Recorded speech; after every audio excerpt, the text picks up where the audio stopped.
It's the bus stop, swerving into what's hot. Coming live, Shady Sports, yeah, we got it on live. Sports and music, yeah, let's get into it. Do it like no other, do it. Blueprint for consuming the team that's never losing. Coming live from Colorado, like shit and follow.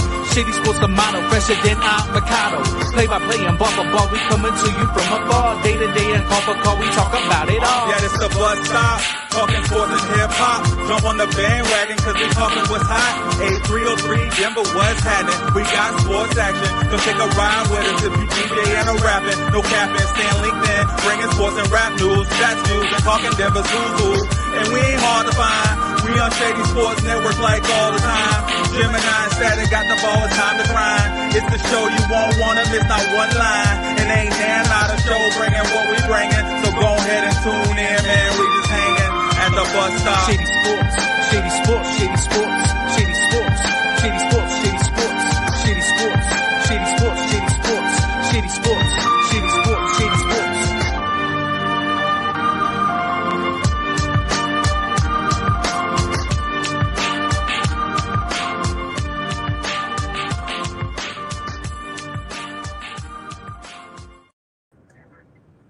Shady Sports, Shady Sports, Shady Sports. What's up, gang? What's up, everybody? It's Saturday morning, so you know what it is. We out here hanging at the bus stop, right? I'm your bus driver, Gemini. I got Statik here this weekend. We're gonna have some special guests too, Statik, man. We got Curtis on. What up, Curtis? Oh, he out there somewhere. Curtis, like the voice of God today. You'll hear him come in and out. You'll be like, where did he come from? So yeah, he'll be in there. He'll be in there. We got some other guests coming on. I know Reem will be popping on here at any moment. We do have, we got Derek coming from the Shady Sports Fantasy League. He's coming on. He has a track he did for his football league. So we'll be talking about that, kinsmanship, us doing the track for the show, you know what I mean? Him doing the track for the league. So that'll be awesome. What up, Curtis? What's going on? What's going on, man? Thanks for joining us.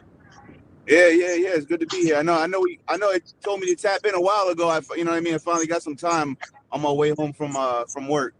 Hey, man, no time like the present, right? And it's the season of presents, so it works out perfectly, my dude. I'm glad to have you on today. Yeah, so we hopefully will have Derek on. We'll hopefully have the homie DJ Robzilla. He has a new beat album out, so we'll be looking forward. I got a couple of those tracks popping up. Reniqua, thank you for the love. Hey guys, don't forget to hit that like button. Yo, Statik, how you feeling today though?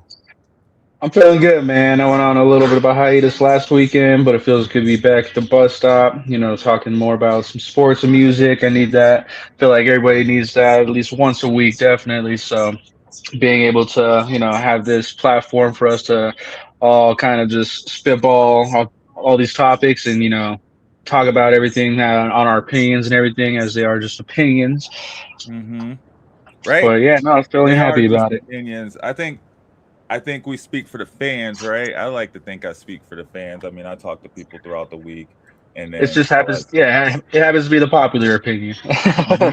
Exactly, right? Especially around here these days, right? I mean, we went through some dark days out here, man. Some harsh winters.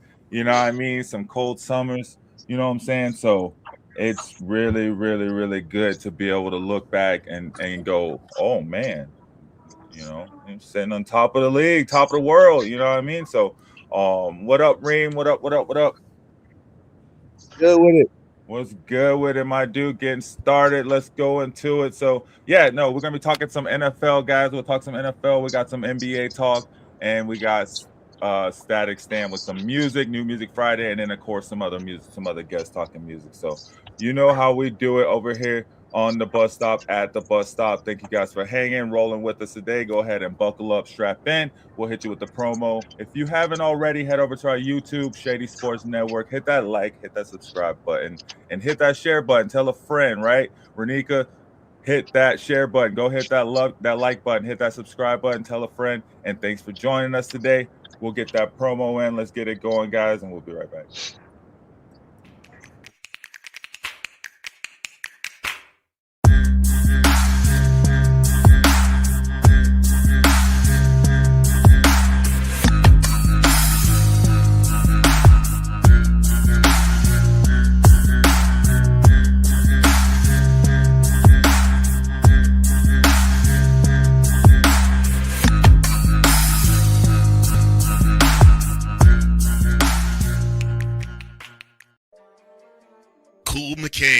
You thought you wanted Gunther against Chad Gable, but you didn't. And I'm gonna tell you why. Chad Gable would take everything that Gunther's done and bury it. The Playmaker. It was on site. AJ Styles walked out there, seen LA like, oh, okay, then LA Knight hopped out the car, let's go.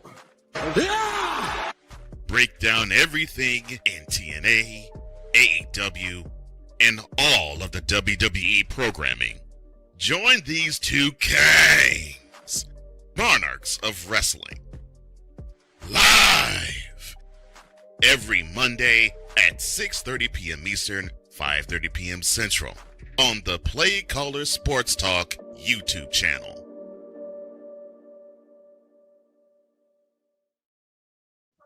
Yes, sir. And that's only appropriate more than ever right now, because while you can watch the Army-Navy game on Shady Sports Live today, so head on over to that Shady Sports Live YouTube channel as well and watch the Army-Navy game. Can't see me. You can't see me. Isn't this John Cena's retirement tour or retirement match? His last match today. So Yep. I'm sure they're going to be talking about that on Monday. What's up, guys? We got some good stuff, man. Going into the NFL, and I just want to talk NFL all show, right? Because my team's number one, so I'll be like, what's going on? I know what's up with it, but it's an interesting time of the year, right? We got first. I mean, Reem, do you want to look back at our picks and see how we did? Do you know how we did? I have no idea how we did, and I don't think we did well. Let's see how we did. I got the week 14 picks. I guess I could load them up, but either way. So Titans at the Browns. Starting off cold. We both picked the Browns. Oh man, we didn't expect the Browns to be, that bad. No, we didn't expect Stefanski to be that ridiculous. Just roll with the momentum, man. Go into overtime.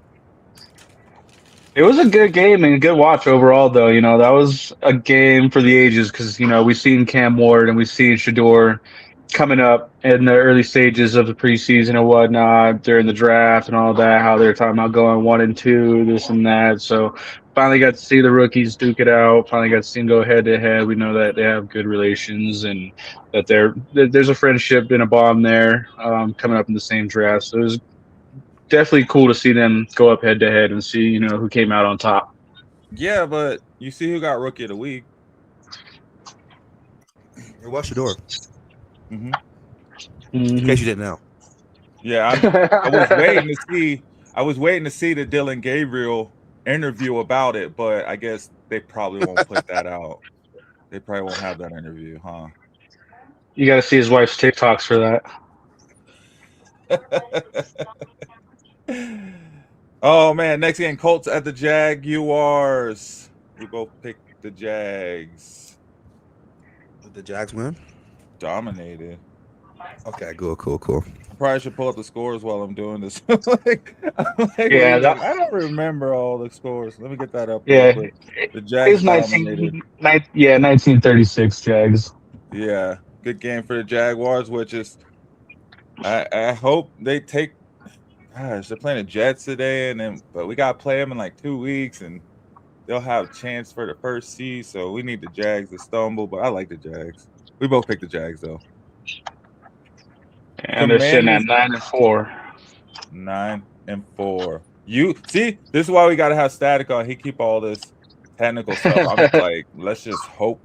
You know what I mean? Keep the memory of it. I believe I got a good record. Commanders at the Vikings. Reem, you said the Commanders. I said the Vikings. That was Vikings 31-0. I think that's one of the only few shutouts of the year. I don't know if we've had many. Yeah, that's pretty bad. The 1 out of 10 times, like, you're right. Oh yeah, I forget Curtis is here. Curtis, go ahead and chime in whenever, man. You come in like the voice of God whenever you want to. I'm just letting y'all get y'all shit up because I wasn't in the pick, so I'm just listening. I'm listening. But yeah, right. I looked out. I was like, let's get rid oh man. All right, cool. Just we'll get through the rid of picks. JJ McCarthy. That's all I got to say. Yeah. Well, no, he did pretty good last week, man. Well, I don't care because the league I got him, man. I didn't make anything, so I don't care. I'll let him ride. Let him ride as a starter. But yeah, next season I can't do that. Can't do that. Broncos at the Raiders. We both picked the Broncos. We did. Yes.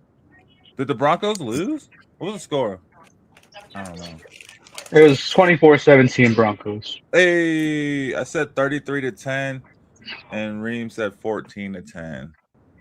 If you're a Broncos fan, you said that the Broncos dominated and led off at the end. If you're the Raiders, you say we beat the best team by we lost to the best team in the league in the AFC by only a touchdown. Sure. Bears at the Packers. Reem, you said the Packers. I said the Bears. Spicy. I was hoping the Packers would slide, but maybe that's good. They got that win last week. They're coming in, head high. Not thinking about nothing. Yeah, Packers 28-21. Let's go. I thought the Bears won for a second. They almost won. They almost won. Be like, there's no way Cedric won both of our splits. They were inches away. Right? I don't remember the end of it. Seahawks at the Falcons. We both said the Seahawks, which was right. They dominated. Yeah, by a large margin. It was 37-9. Yeah. All right. Steelers at the Ravens. We both said the Ravens. The Ravens should have won this game, though. I don't care what nobody says. Like, it was weird, but the Steelers pulled it off. I would have went with the Ravens on that one too. It's a different one for sure, just because it was in Baltimore. So to see the Ravens drop to the Steelers by 5 points, even it was less than a one-score game loss. Mm-hmm. Yeah, and that honestly, controversially, they should have won that game because that was a touchdown that he caught. He definitely had more than 2 steps, but that's neither here nor there. Yeah, and that's crazy because that same kind of catch just happened Thursday night, and they called it a catch and a fumble. Correct, in that Falcons-Buccaneers game. Yep. Yeah. Exact same thing happened. It's man, take the refs out the game, man. Bengals at the Bills, and we both picked the Bengals somehow. And we're both sitting here feeling like Joe Burrow at the same time, like, dang, I wish I could go to Denver right now. It's just they had no business losing that game, man. No.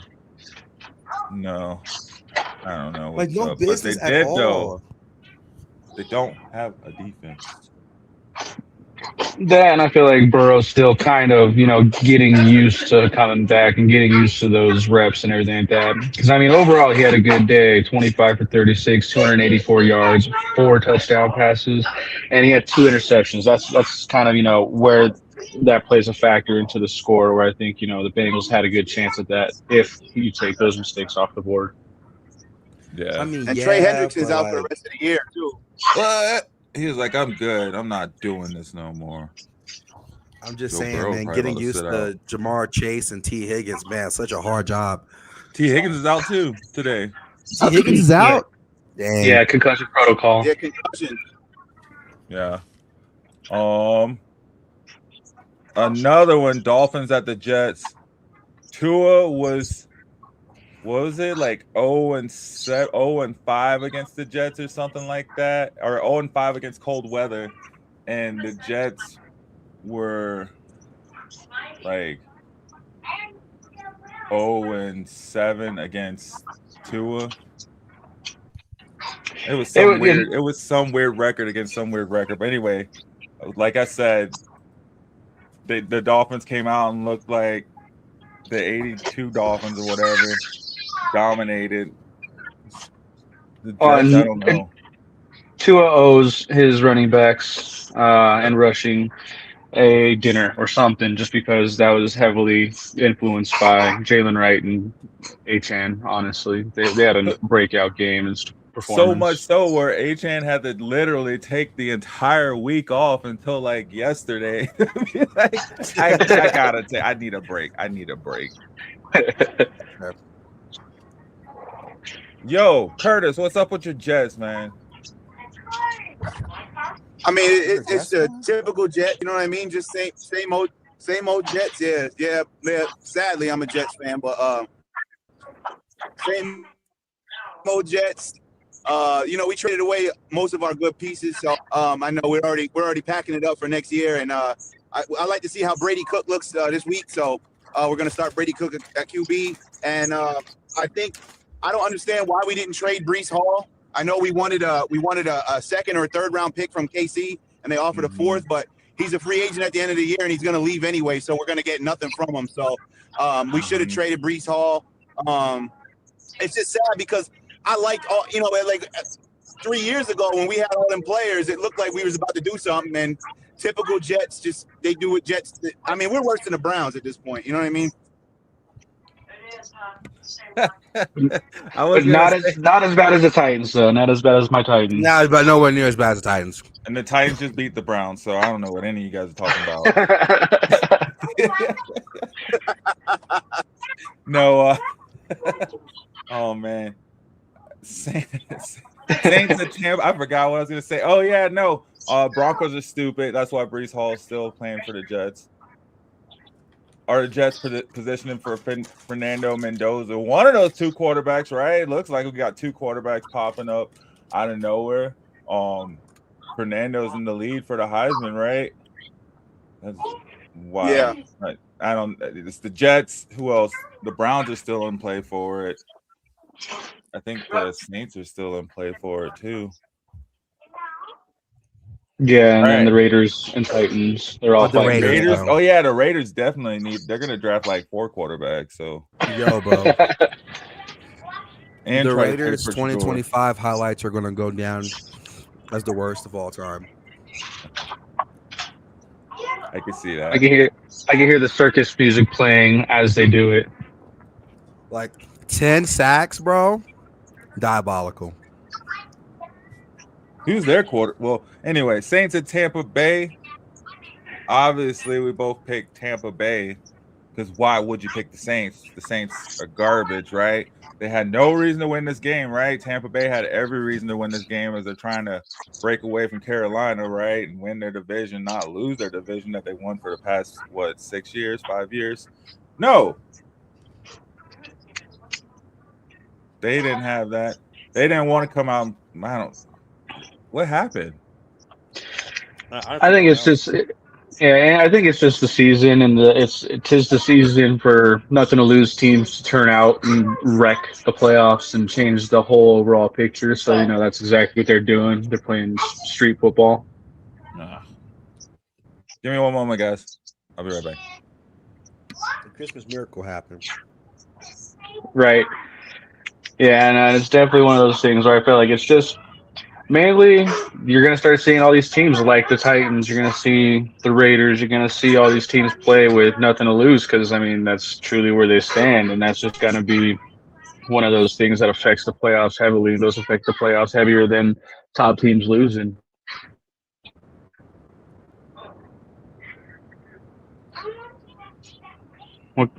What games haven't y'all talked about yet? This Eagles versus Chargers game, which we both went with the Eagles, and that didn't happen. No, it didn't. Of course, Chargers come out heavy. It was in LA, but I mean, that's the weird thing with the Chargers, man. Like, I mean, their fan base is so iffy where, I mean, you go to SoFi Stadium in LA and whoever they're playing, you see a 50-50 mix of the fans. There's never any true Chargers fans that overtake the game, and that's all you see in the stands is nothing but Chargers fans. It's just not going to happen. So Cedric, what do you think about that Eagles Chargers game? What's your thoughts? That Eagles Chargers game. Yeah. What are you thinking? Man, I was so torn the whole game. I wanted both teams to lose. Okay. And all right. I needed the Chargers to lose so they didn't get, momentum and ego. But I don't know. I'm depending big on Eagles players for some reason. I always end up depending big on them. Fantasy football, as much trash as I talk about them, I'll have a Saquon Barkley or an AJ Brown on my team if I can get them. Like most definitely, or even Devontae Smith. But that game, I don't even honestly. I don't know. I don't think the Eagles are. I just think it's the AFC, man. The Chargers are on a roll right now, and it's just, bro. I don't know. It was a super close game, though. But yeah, but like 4 interceptions, bro. Like 4.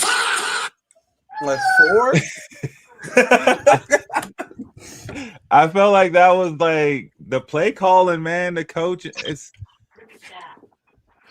it's so crazy for the Eagles to have that many like A-tier pieces and like go through like almost 240 yards, 50 yards, right? No touchdown. Like, are you serious? I'm like mad with AJ Brown with 100 yards, no touchdown, man. Like, this is bad. This is bad ball, man. Whose fault is that? Is that the quarterback's fault or is that the play caller's fault? Both, to be honest with you. And I know that a lot of Eagles fans are blaming Kevin Patullo on the Eagles not being as dominant as everyone expects them to be, being the Super Bowl defending champions. But I think it goes deeper than that. I think it's just there's no cohesiveness between the team anymore for whatever reason. They just have this vibe to them where they just can't pull it together and work together. Like they're never on the same page, it seems like. And I think that extends beyond the offensive coordinator or whatever is going on in the background, really honestly, where they're just not having that cohesiveness that they had last year. I say you give Shedeur Sanders 3 business days and that Eagles roster, they're winning that game. Thanks for the love, Barb. No, I mean, look at Tyler Shoe, right? Look at I can't.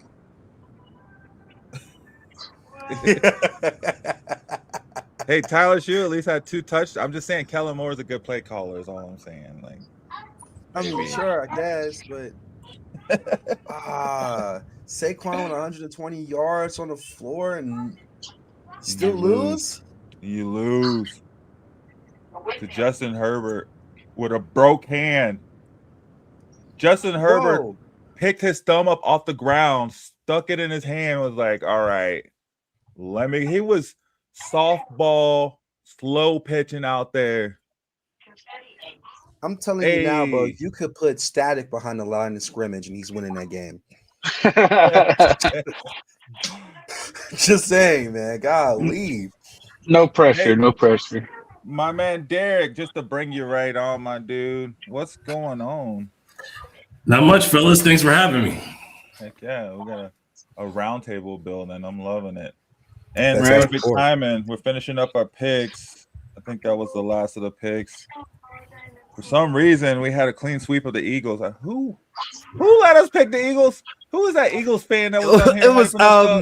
It was I think unfazed or unfinished or something like that. Unfinished business or something like that out here hyping us up about the Eagles, and we all.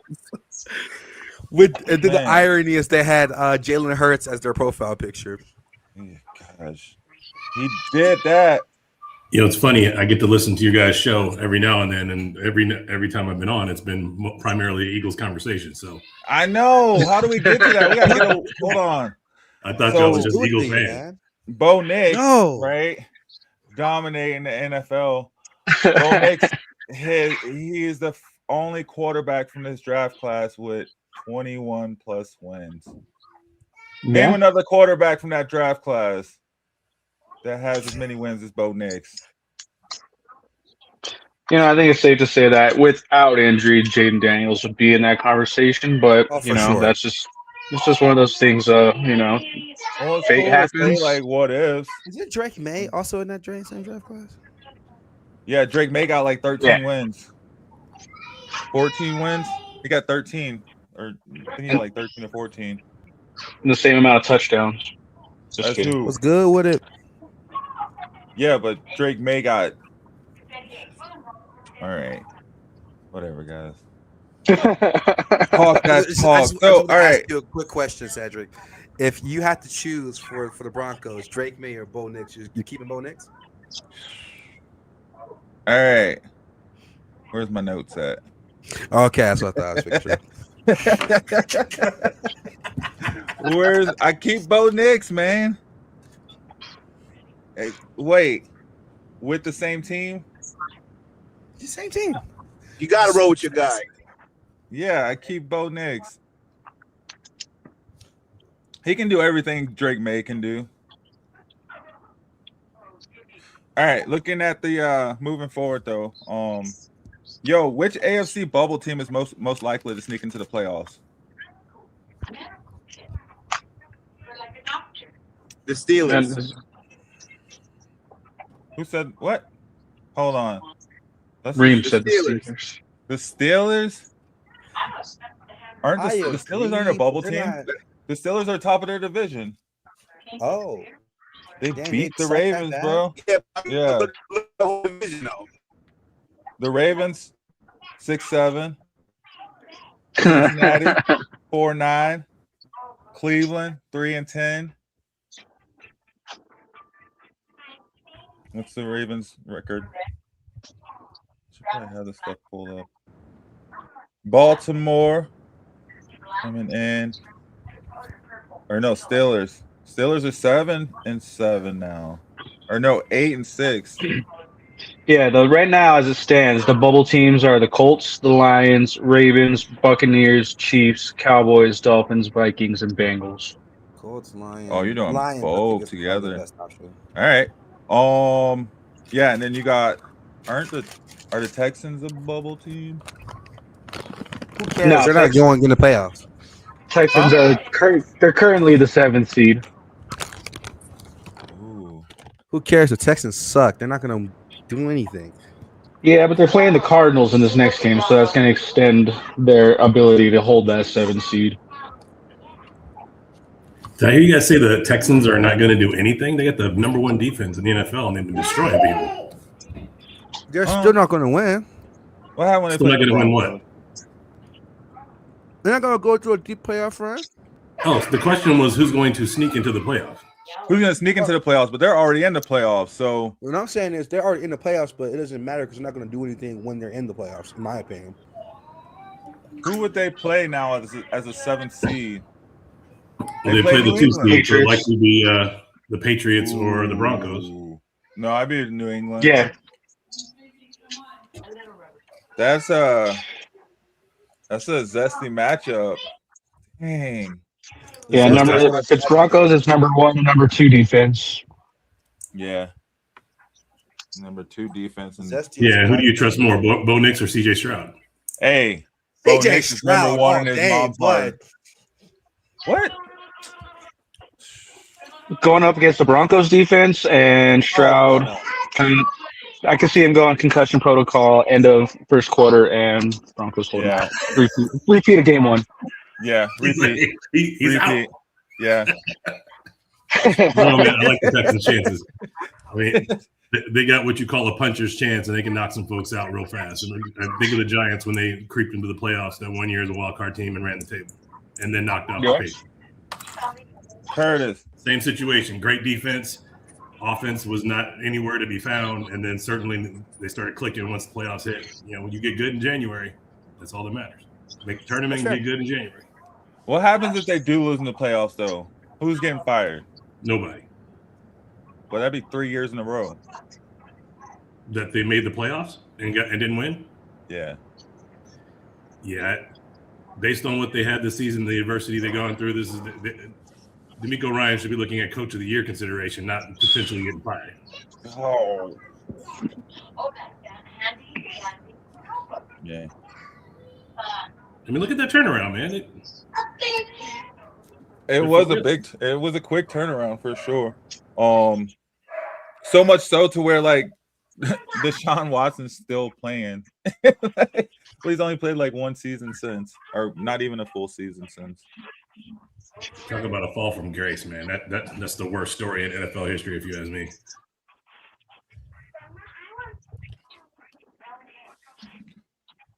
Well, who do you have as a bubble team then, there, Derek? Who's your bubble team? For AFC or NFC or just all around? Both. Both, yeah.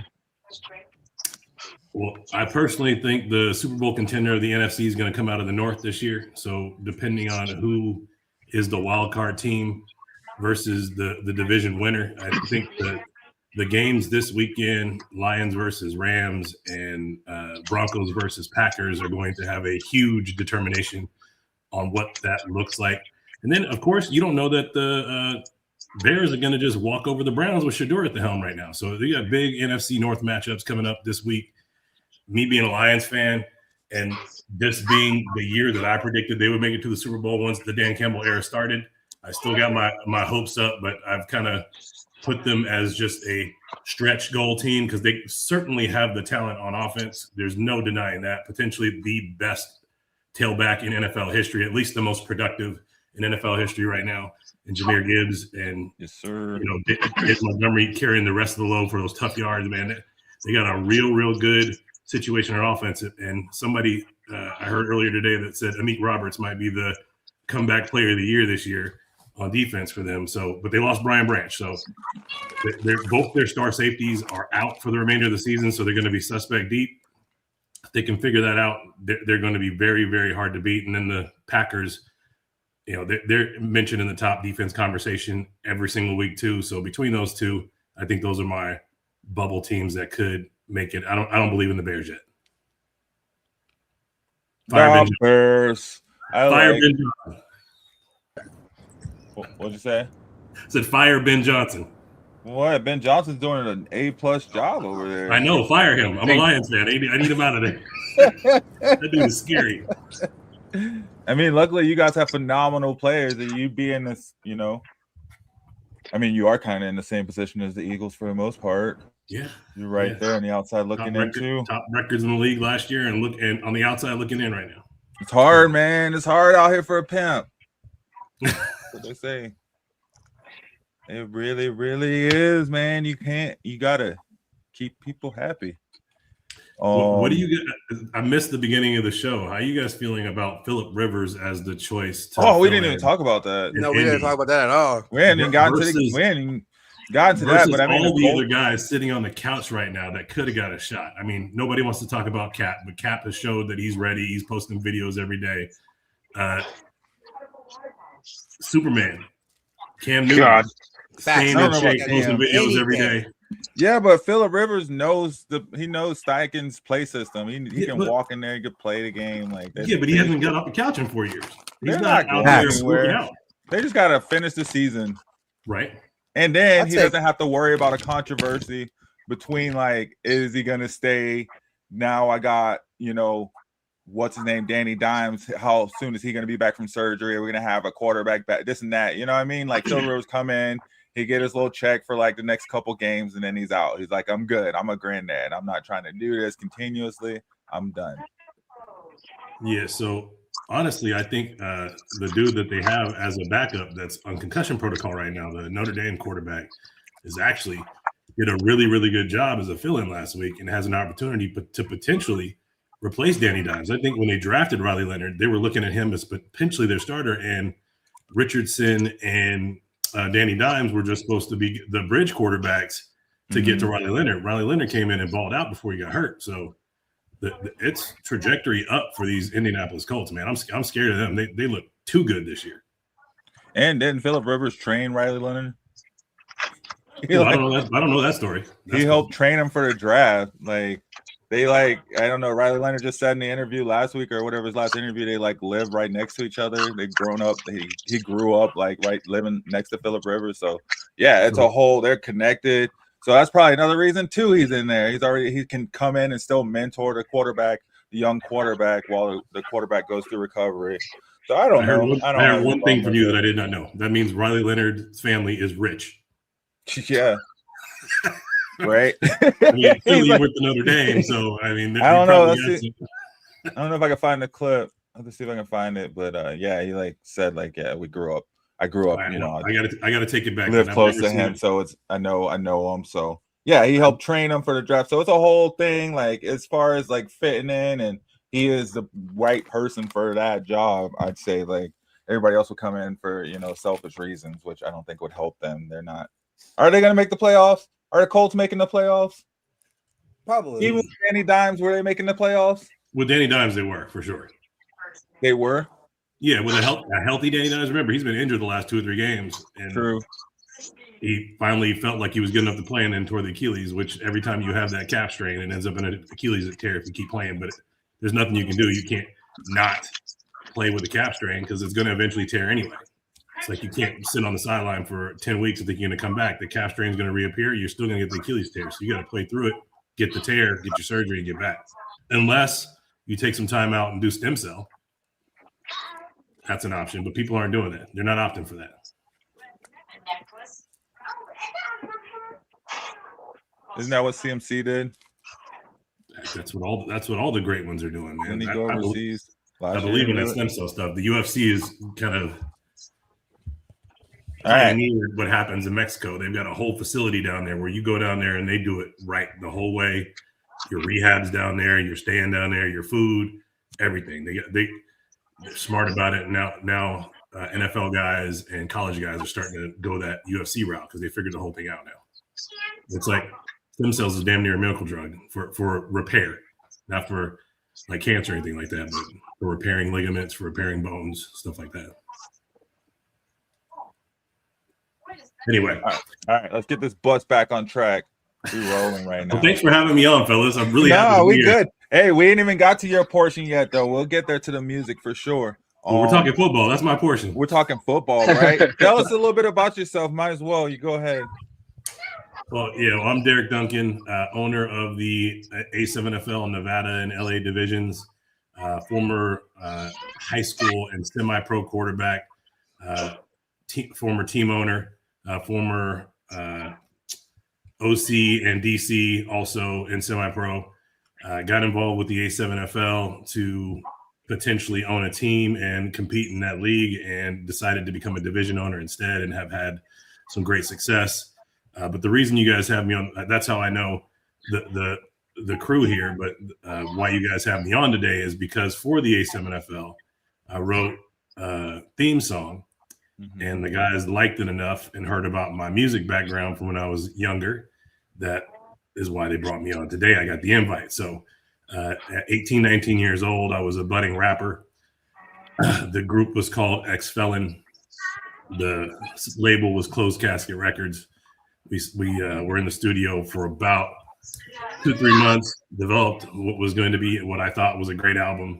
Had a single that made top 40 on college stations in 3 or 4 towns out this way. So we were on our way, we thought. And then the studio we were working with just shut down all of a sudden. And the dude that was running the studio apparently got locked up or something, and nobody could ever find him. So we lost all of our music, back when I was 19, we're talking 30 years ago now. We didn't have, digital transfer recordings. You had to walk out with a tape. And that last night we didn't walk out with a tape. So we missed a lot of opportunity there. We were funding the whole thing off of our own income and having to hustle to make that money. So we decided to set that aside and get back to the hustle. And then I found a good job and never went back to music until I got to like 29. At that time, I fronted a rock band called Fourth Unknown.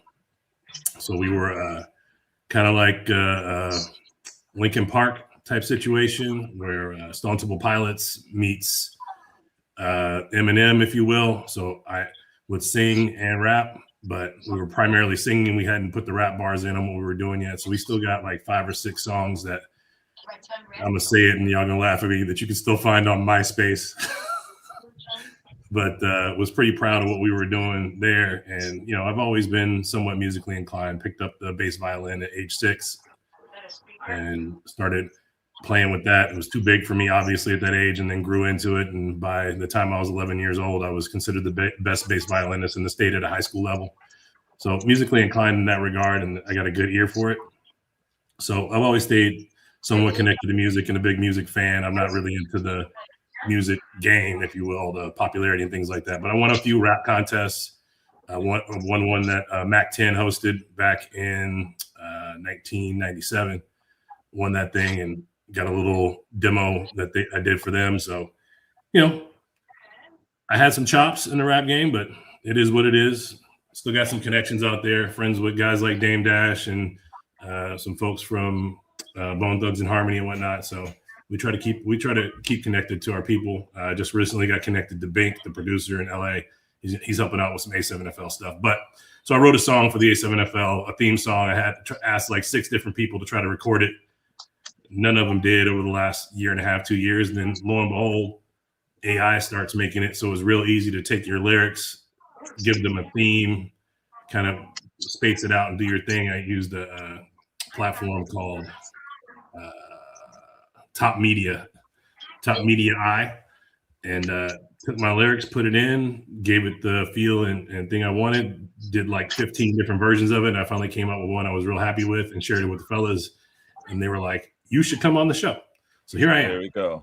There we go. We'll get to that later in the show. Love the story, man. Love the journey. Love to hear about it. And we will get to that.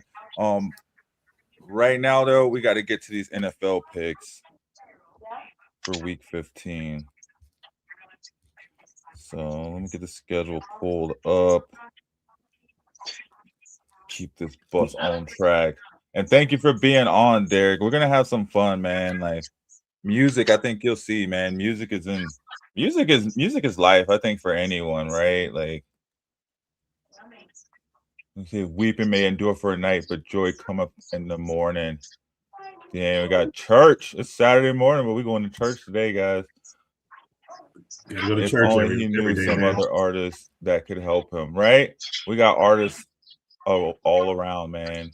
That's it. Yeah, and that's the thing I love about what Shady Sports Network has done. It really has built community, and it really has defined a reach beyond, local love, and it's, shows how big our reach has become with this network, because it pulls people from all over the place, all different walks of life, all different experience levels. And that's just one thing that I've loved and appreciated about this community, and what Sam Shady has built with this whole community.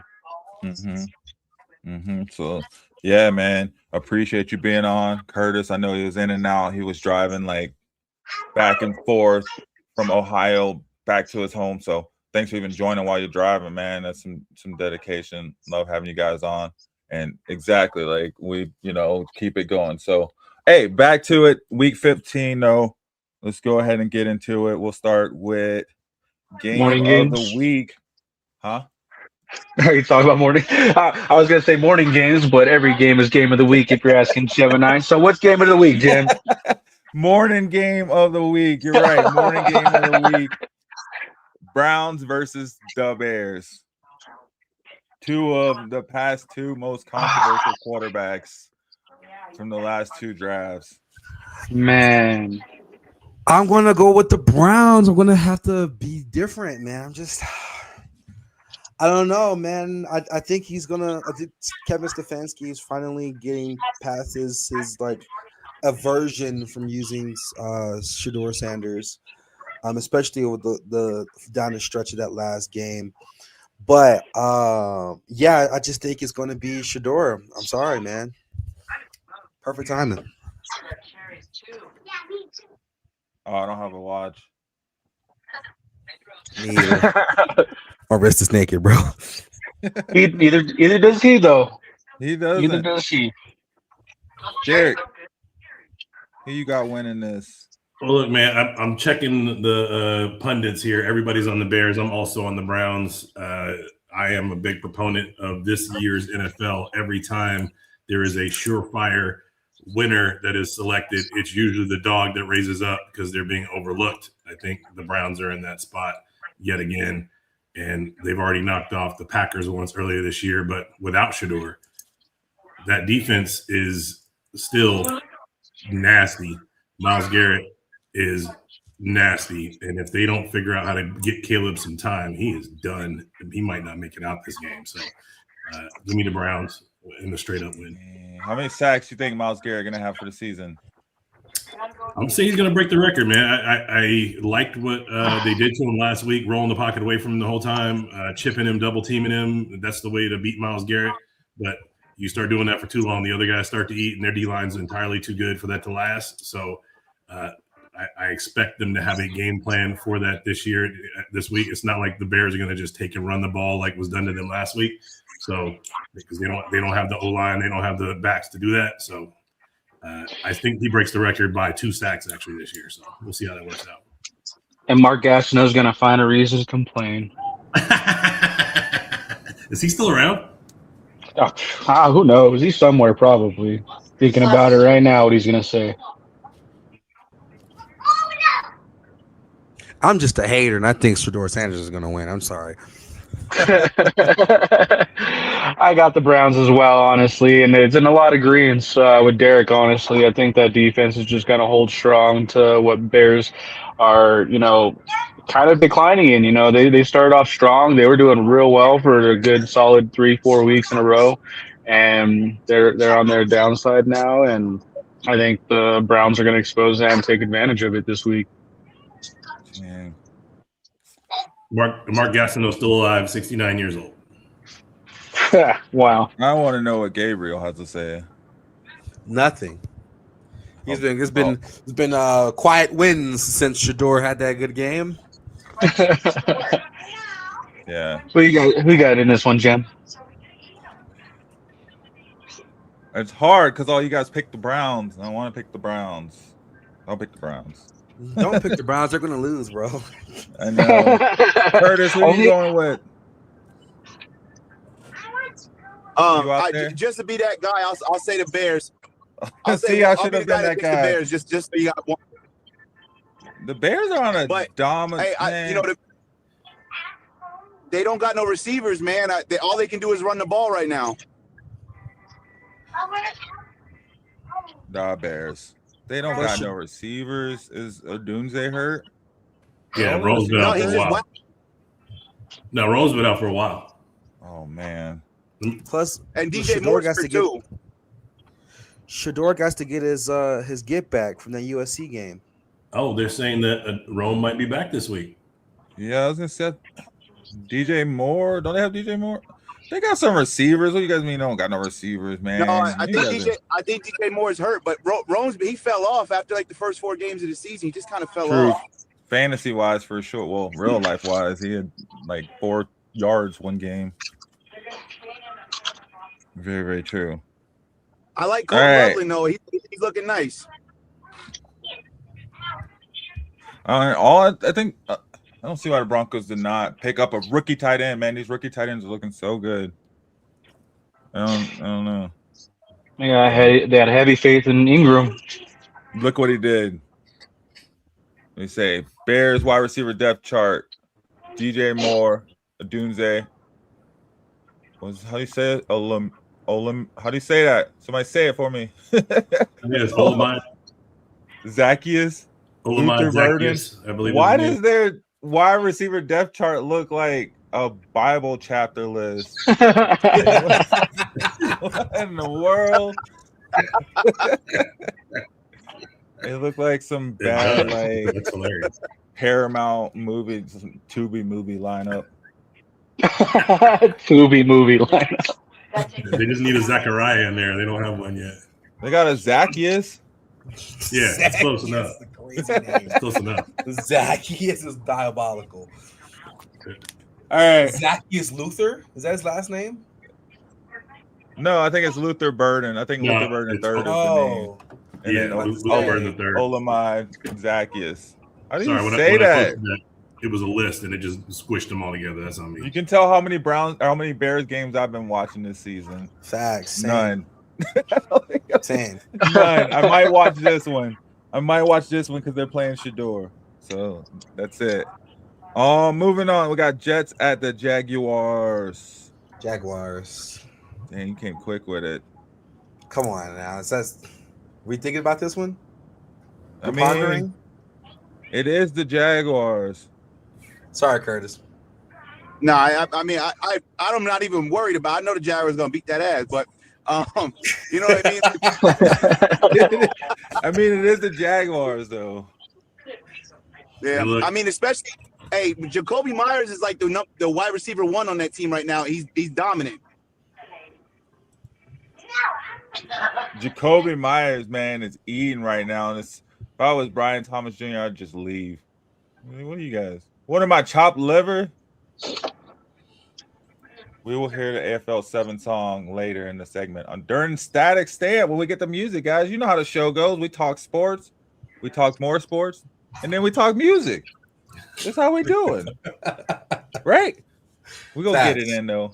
Much love. We gonna get it in. And yeah, well, give me the Jets. This is another one of those trap games we were talking about, right? So the Jets? Yeah, absolutely. So if you go back and look at what's happened this season, every time there's a team that's a heavy favorite that the other team has no chance, they end up winning. So I'm just rolling with it. That's how Vegas make money. Hey, shout out Curtis, bro.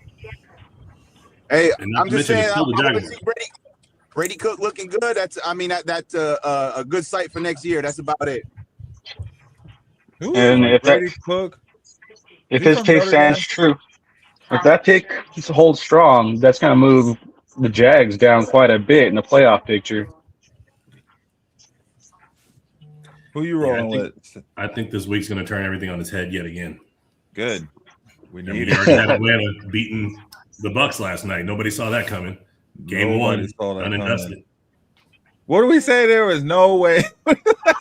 New Orleans, there's no way New Orleans is about to come out. It's like any given Sunday, man. Sports, right? They got some good script writers in the NFL too, so you can almost expect the unexpected. Right. Static, who you going with? Jags. Jags. Yeah. I'm gonna pick the Jets. Gotta do it. I don't need the Jags challenging the Broncos for that first seed. We need the bye week. Let everybody else duke it out. Curtis, you said the Jags? Yeah, I'm going with Jags. I'm a Jets fan. I know been hurt by them too much to know. You're like these Titans fans, man. Yeah, I was gonna say it's like me and Reem with our Titans, man. Yeah, it's rough out here, man. It's rough. Well, look, you're a Jets fan. You know that they're supposed to lose this game to help with your draft pick, so they're going to go ahead and win it. Yeah, exactly. They're like, you know what? Let's just go ahead and win these next 4 games and then get a middle round pick. Yeah, and I don't trust who they draft anyway, because if they pick a QB, they'll just ruin them like they have all the rest of the QBs that they've drafted. Right. Hey, the butt fumble is legendary. All right. We got a big one. Not quite game of the week, but it's pretty big. Ravens at the Bengals. Out of sheer bias, I'm going Ravens. Damn. Sheer bias. You know, Lamar Jackson hasn't been the best over the last couple games. He hasn't, but he will this game. That's some faith. I'm gonna say Bengals. I'm gonna say Bengals just because remember what the Bengals did to the Ravens both times last year they played. I don't know, man. I just don't trust the Ravens anymore. Dang. No love, baby, don't hurt me. Don't hurt me no more. Okay, bro. All right, man. Yo, Derek, who you going? Look, I hate to keep doing this with all the dogs, but I like the Bengals with Joe Burrow at the helm, man. They were a Super Bowl prediction early this season before he got hurt again. Flacco comes in and they look like a dominant team for a while. Give me the Bengals. I don't know if you ever see my stance on Joe Flacco. Oh, Yeah, he's good the first game and trash afterwards. No, he's the opposite. The flack is back. The flack is always back. Yeah. Look, bro. If I tried to tell him. Flacco, I tried to tell him, like, no, he's not. He ain't. I'll tell you now, bro. If Joe Flacco has no fans, check on me. I must have died. Joe Flacco is back home, just like us, kicking it. Yo, I'm gonna go. Delaware, Ravens. stand up. I'm going Ravens. Static, who you going? No T. Higgins. I'm going Ravens. Yeah, tiebreaker. I'm pretty sure they're probably going to lose, but that's okay. Who? The Ravens. Not my Ravens. Don't do that. Hey, it's the bandwagon. Just bet over on Lamar Jackson. Let's get this over with. If T. Higgins was in, that would switch my pick 100%. But I mean, when the ball's going one of two ways, Ravens defense are going to eat that up. And no Hendrickson. Yeah. Determine this. Cardinals at the Texans. 3-10 Cardinals at the 8-5 Texans. This is where I think the upset's going to come. I'm going to go with the Cardinals, bro. Whoa, man! Cardinals have been playing some solid offensive ball lately. Cardinals are still missing Marvin Harrison. Without Marvin Harrison, what's his name? Wilson? Yeah, Wilson's been eating. Trey McBride's probably the best receiving tight end in the league right now, even better than Bowers. He's just tearing things up right now. Kraft was that tight end before he went down early in the season for the Packers. But I think the Houston's defense is better than the Rams' defense, and the Rams' defense held them to 17 last week. So that's fair. Give me Houston for all the reasons I said at the start of this when I joined. Okay. Static, who you got? I got the Texans breaking the single sacks in a game record. So Texans. Single sacks in a game record. It's a bold move, Cotton. See if it pays off. Wow. What is that record? 7. 7. Man, that seems light. All right. Did any new games come out this week? Is that why you? Oh wait, Kyler hasn't even played. I can't even use that joke no more. Yeah. I don't know, man. Jacoby and Wilson just got a connection. Give me the upset. I'm gonna go Cardinals. I want this to be on record. Me and Cedric have never agreed this much in one segment, and not great. That's because we haven't gotten to the Titans game yet. Have we gotten to the Titans game? I don't know. No. Curtis, are you there? Yeah, I'm here. Give me I'll take the Titans. I like Jacoby Brissett. I mean, he's been dominant all season. But that Texans defense is it's one of the best, and it's probably one of the best secondaries we've seen since the Legion of Boom. Like, honestly, I mean, even with Denver secondary, I think Denver secondary is very good, but I think that complete secondary that the Texans have is probably the best we've seen since Seattle back in the 2014, 2013 timeframe. Man, see, I feel like I need to watch some Texans games and some Bears games right now. They're special, man. I'm telling you, they're special. The only time I saw the Texans, I think every team was when the Broncos dusted them. So I don't know if their defense was there that day. That's crazy. I don't think there's a team that's not. I don't think there's a team that wants to face the Texans right now. You know what I mean? I think they're at that part right now where they're just dogs on defense, man. Okay. I'm waiting to see one of these high flying offenses take them on. Though that's what I'm like. Rams, Detroit,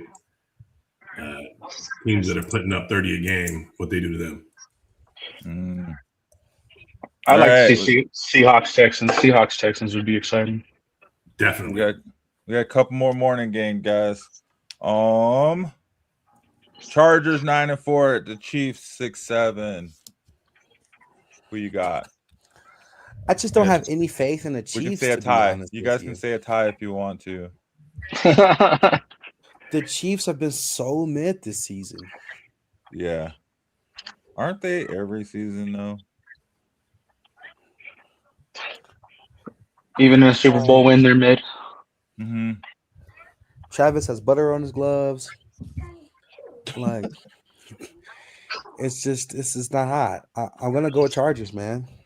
No, nice. I think they're gonna miss the playoffs, bro. Ooh. I think that'll drop them to like under 5% chance of making playoffs if that happens. Like, I think they're sitting at like 9% right now. Dang, hot takes. Plus, as like I'm just sick of seeing Pat, bro. I'm tired of it. Back it up. Oh, they're at a 13% chance, and if they win this game, then the Chiefs will go up to 19% chance. All right. As well. Do you mean Derek, the Chiefs in the division matchup? They own the Chargers. Dang. Came strong with that answer. They're also a 5.5-point favorite. I'm seeing. I didn't expect that. They own the Chargers. Writing this down. Why to get down is crazy. You keeping receipts? Keeping the sheets. Curtis, who you got? Man, give me the Chiefs, man. I think they're going to turn it around. And Justin Herbert's got a broken hand, so I just give me the Chiefs, man. I think they have to turn it around. Obviously, they're going to have to start. They're going to have to start playing offense better. I mean, this just shows they should have made that trade for Breece Hall and gave us what we were asking for. You know what I mean? That's what they get for it. Mm-hmm. I mean, I feel like I really wish the Broncos had made that trade for Breece Hall. I'm gonna go. Both teams lose.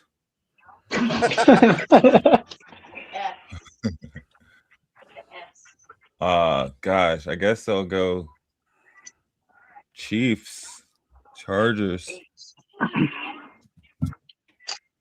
There'll be a game played.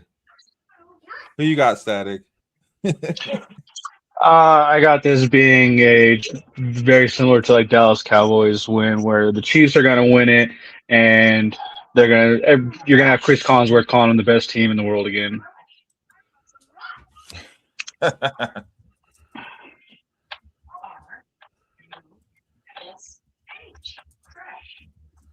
feel like Curtis with that Bears pick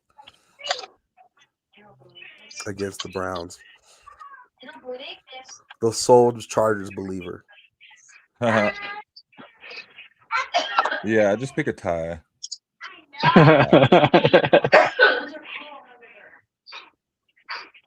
Tie. All right. We got more morning games. So many morning games. Raiders at the Eagles. Raiders 2-11. Eagles 8-5. Should be cakewalk, right? We got. I want to know who's going to choose the Raiders. Take the mic. What's your stance here? What's your supporting evidence? I'm just curious. Come on, Dave. All right, I'll take them right now because the Eagles' offense and their offensive coordinator just aren't in sync right now. They have probably the worst offensive coordinator with that roster. I don't think anybody could do worse with that roster than he has. So, give me the Raiders. Who said the Raiders? That was Curtis. Curtis. Now Derek has been the intellectual. I'm curious what he's going to say on this game. I'm going to say that the Raiders' run defense is trash, and Saquon's going to eat. Man, he better. I need him to. That's fairly true. So are you picking the Eagles to win though? Because Saquon can eat and the Eagles can still lose. Yeah, 30-10. You're not wrong. 30-10. 30-10. 30-10. Derek with 30-10. They need that bounce back, huh? Oh. Is that with or without 4 interceptions? That's gonna have to be without. That's where the 10 comes into play. And a fumble the same play, right? Got a pick 6 and a field goal off 2 interceptions. Oh man! So did you guys know that last week, the first time in NFL history, a quarterback threw an interception and fumbled the ball, or lost the fumble on the same play? Wait, what? Yeah, Jalen Hurts threw a pick. Ball gets knocked out. Jalen picks it up, starts to run with it, gets punched out. Other team recovers. They said it was in NFL history to throw a pick and then record a lost fumble on the same play. First time ever a quarterback recorded a -3 on a fantasy play. That's crazy. They said Jalen Hurts could have just spiked the ball the entire game and got a better QBR than what he got. But that's just what it is. Static, who are you picking in this game? I got Eagles in this one, definitely. They definitely need it. And it's in Philly, so I mean, for the Raiders to go in with a nothing to lose team, it's going to be a hard pull for them to go into Philly and do it. But I mean, we did just see the Saints do it, so I'm gonna go Eagles. I think I'm gonna side with Curtis on this one. I'm totally kidding. I'm choosing the Eagles. I feel like either way, I won, so it works. It goes really great together. All right, 9-4 Bills at the 11-2 Patriots. Oh man, this is gonna be. Yeah, I don't. It's a good game. It's a must-win for both. Really, honestly, It's in New England. I'm going with the Bills, honestly. What? Honestly, I think it's more of a biasness where I want the Patriots to lose that bad. Where I'm gonna go with the Bills and manifest that manifestation, baby. I'd need NFL analyst Derek to give us the rundown on his idea here. Go Derek, go Derek, go. Who you got? It's a tough one for me. My family, a lot of Bills fans and Patriots fans on both sides. I'm sorry. Being from Boston, Patriots are looking better than they have since the Tom Brady era. Drake May, MVP candidate. Josh Allen, actual MVP. Certainly game of the week as far as the public is concerned. History says the Patriots should take this game, which tells me Bills. Bills? Gosh, you went through all that to not pick the Patriots. Facts. Crazy. Curtis, who you got? As much as I hate to say it, I'm gonna take the Patriots just because of bias. There's a couple. I think it was Mac Jones' rookie season. They had a similar game. It was Bills Patriots in Foxborough, a high winner game, and Patriots dominated. Nice, I love it. I'm going. The weather report in this game yet? The weather report. I was just looking at. It looks like it is going to be high winds, very cloudy or snowy. It's going to be snowy. I don't know. More reason to pick the Bills for me. Little dots up under it on mine. But yeah, according to the fourth, it says it's going to be snowy, 30 degrees. Morning game. Let's see. With a crosswind. Favors Josh Allen, if you ask me. Josh Allen is probably the best quarterback in cold weather. Yep. That's what I'm wanting to see in here. If it snows, you could expect Josh to do some amazing things. There's going to be a couple highlight reels. Reem, who you got? Oh, I went with Patriots a while ago, brother. Oh, did you? Yes, sir. Nice. I didn't even think twice about it. All right. Is that all the morning games? Gosh. No, we have Giants, Commanders, and Browns and Bears. We did Browns, Bears. So Giants, Commanders. Commanders 3-10 at Giants 2-11. Has the Scatterboo Jackson Dart concussion protocol worn off yet, or? Yeah, Dart's back. Scat's out for the season. Oh. Are they playing Jaden Daniels, or did he get re-injured towards where they're going to bench him? He did get re-injured, and I think he's out. Should bench him. But yeah, Scatterboo did a speed run to CTE. So I'm trying to think, like, I think Daniels is out too.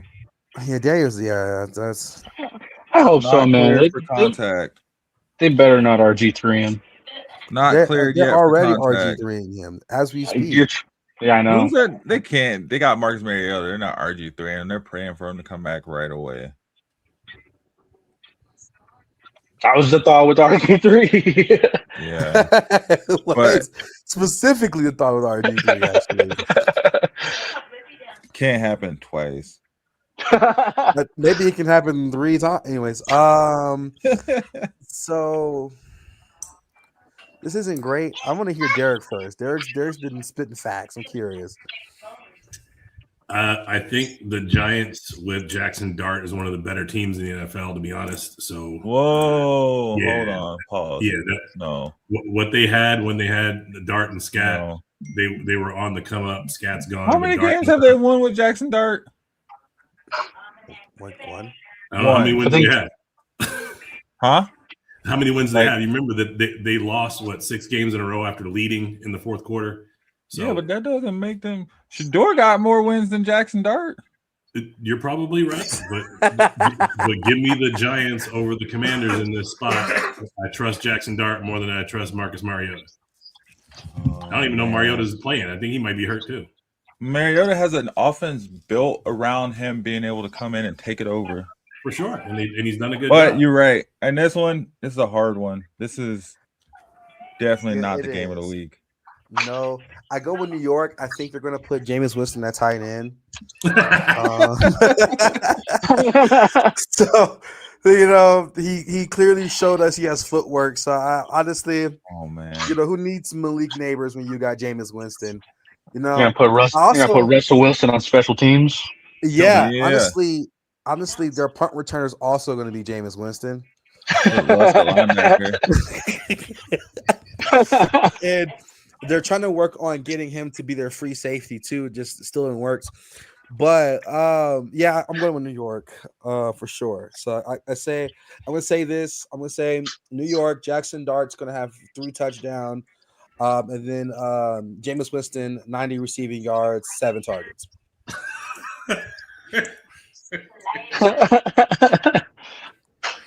Well, I mean, considering the Commanders got like one player on offense, one skills player that's going to be out there, and Scary Terry. They got Bill Cosby, but who? Oh, sorry, Krosky Merritt. I forgot that was a player for a second. I forgot. But I mean, yeah, they don't have no running backs. They don't got no wide receivers, man. They don't got no tight ends. They don't got no quarterback. Honestly, man, they can sign you on a 10-day contract like Joe Johnson, bro. Hey, so Joe. Hey, I'll come out there. I'll be the person that holds the kicks. I could probably be the one that I'll bring in the water bottles. Holds the kicks. I don't even know if I want to do that, man. That's stressful. He says he's going to be Lucy from Charlie Brown. That's awesome. I'm going Commanders. You're going Commanders? Yeah. Can you explain that? Shake it up. Can you tell us your thought process on that one? Shake it up. That's it. Just shake it up. Okay, got you. Just curious. Because I don't care. I'll give you my thought process on it. I'm going with the Commanders too, and going into the comedy of all this, they're gonna put Von Miller as fullback, and he's gonna have that's beast mode. Yeah, exactly. He's gonna have 2 rushing touchdowns for 46 yards, and it's gonna be a red zone touchdowns. Why not? Like, you don't got nothing to lose. I mean, why not? Why not? What are they playing for at this point? The draft pick? What you thinking? Oh, I think Curtis. We lost our voice. We lost Curtis. We lost our voice from this guy, man. Yeah. He'll be back. We'll get him back. Let's see. Keep it going. Yeah, I think that's it for the morning games. All right. Now we move on to the real games. The 2-11 Titans at the 9-4 49ers. This is not a real question. Huh? This is not a real question at all. What? Who you going for in this? like The Max Titans, Kelly, right? man. Eagle. Okay. You're a homer. You gotta go for your team. I'm not. No, I'm a homer, not a liar. All right. If the Titans win this game, you gotta pick all Titan games for the rest of the seasons. Okay, that's fair. I'll take it. All right. Guess what? I'm not gonna have to do that. Explain yourself. The Titans have how many wins? 2. Got it. So that's my explanation. Yeah. The 49ers have how many players healthy? 2. They only need 2 to beat the Titans. They only use 2. Kittle and CMC right now. Oh man. No, that's a wrap. Pack it up. All right. Yeah, they got Jawan Jennings and Pearsall back now too, right? Yeah. What? Yeah. I don't know about Is Jennings back? I know Pearsall's back. Yeah, I think they're getting healthy at the right time on offense. I don't know what their defense looks like, but And all they had to do was hold on long enough to knock out the Seahawks. And even if the 49ers really only had 2 good players, like we're joking about, I mean, that's all they really need to, compete against the defending #1 draft pick champions. Yeah. And I would trade Man, the you guys entire are some haters O-line. for that being your team. You guys are just dogging on the Titans. Like, Dude, I would trade our entire O-line for just Kittle. Everybody. that'd be wrong because they wouldn't be able to throw it to I would trade our whole line for a pack of Skittles. Like, seriously, though my favorite player is not active because he's injured on this team. Fred, the Madden legend. If you know, you know. Still, this is going to be a pretty convincing win for the 49ers. So, Derek, who you got? give me the Niners going away, man. It's not even close. I'm curious for the Titans fan, how you feeling about Cam Ward and that #1 pick? Do you think that was the right move, or do you wish they would have taken Dart or Shador? I wanted them to take Shador. I have been singing this all off season personally. However, am I upset with Cam? No, that team is not great. Do I like the fact that Cam is stepping up to be a leader? Absolutely. When he said we're ass, I felt that as a viewer for several years. I watched us run Derrick Henry down to the dirt to where he has plates in his feet and rods in his spine. Okay. So personally, do I think was it the best option? No, I don't necessarily think you could have made a wrong decision between Cam and Shador. I think at that point it's kind of off preference personally, but I think Shador, now that we're seeing him with this line on Cleveland, don't get me wrong, like it is a bit better than Tennessee's line. Still, I think Shador is a better choice in hindsight, but I'm not mad at Cam.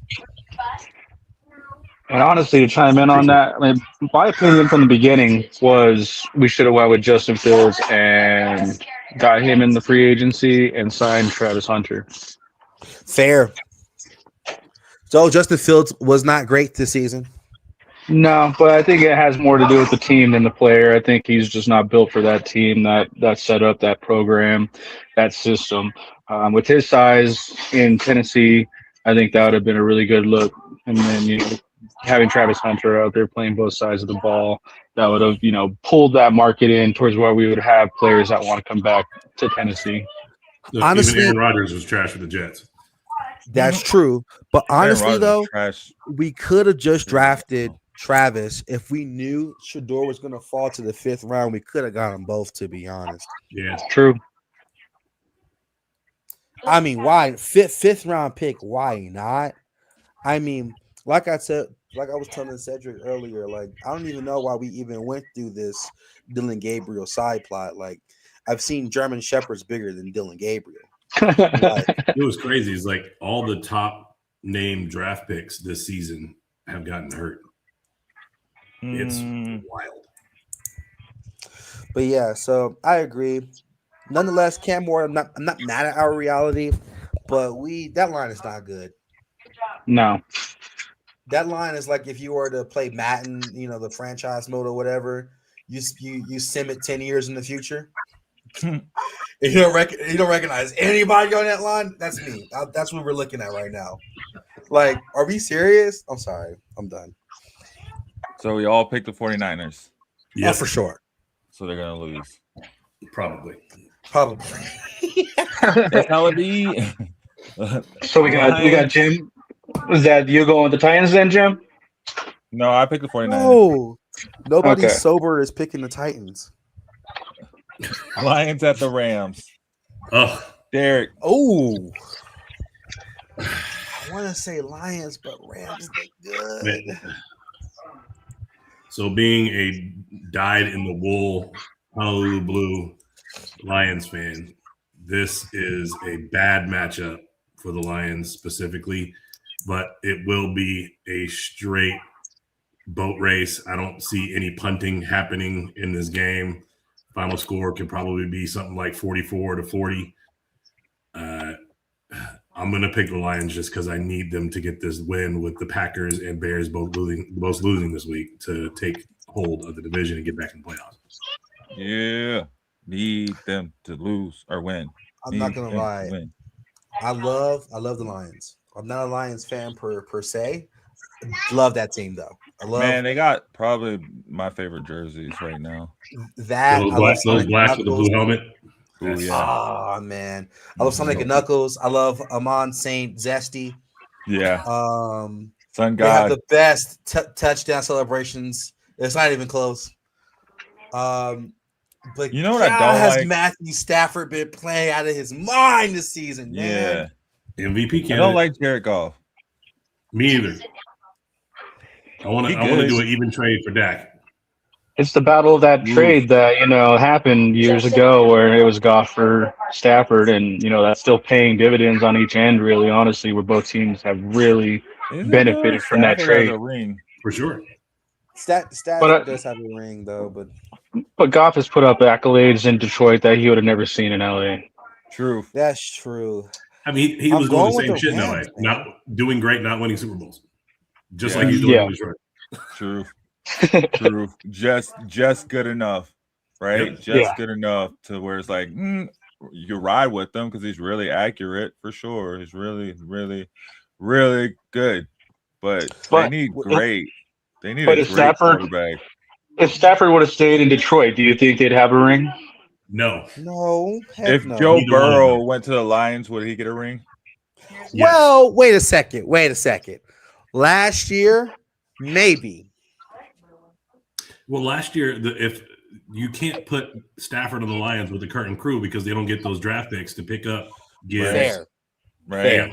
So I'm just saying though, like with that receiving core and that run game with Stafford. With Stafford? Yeah, but you got to remember, Goff was a throwaway in that trade. They're like, okay, you can take Goff and take all these draft picks. Mm-hmm. You guys can deal with this madness. We're going to go win a Super Bowl with your guy, Matt Stafford, and give away our future. But you guys take all this and good luck with it. And the Lions said, hold my beer. Let me show you what this looks like when you do it right. Yeah. But you remember that Ryan Holmes was the guy who grabbed Goff in the first place. He believes in him, and Goff believes that he's believed in. So it's making him better, just not good enough ever. Derek knows ball. You're right. Nonetheless, I'm choosing the Rams. In light of recent news, if you guys are on my side of Instagram, Matt Stafford's a 97 on Madden, so I'm going to have to go with the Rams. I'm sorry.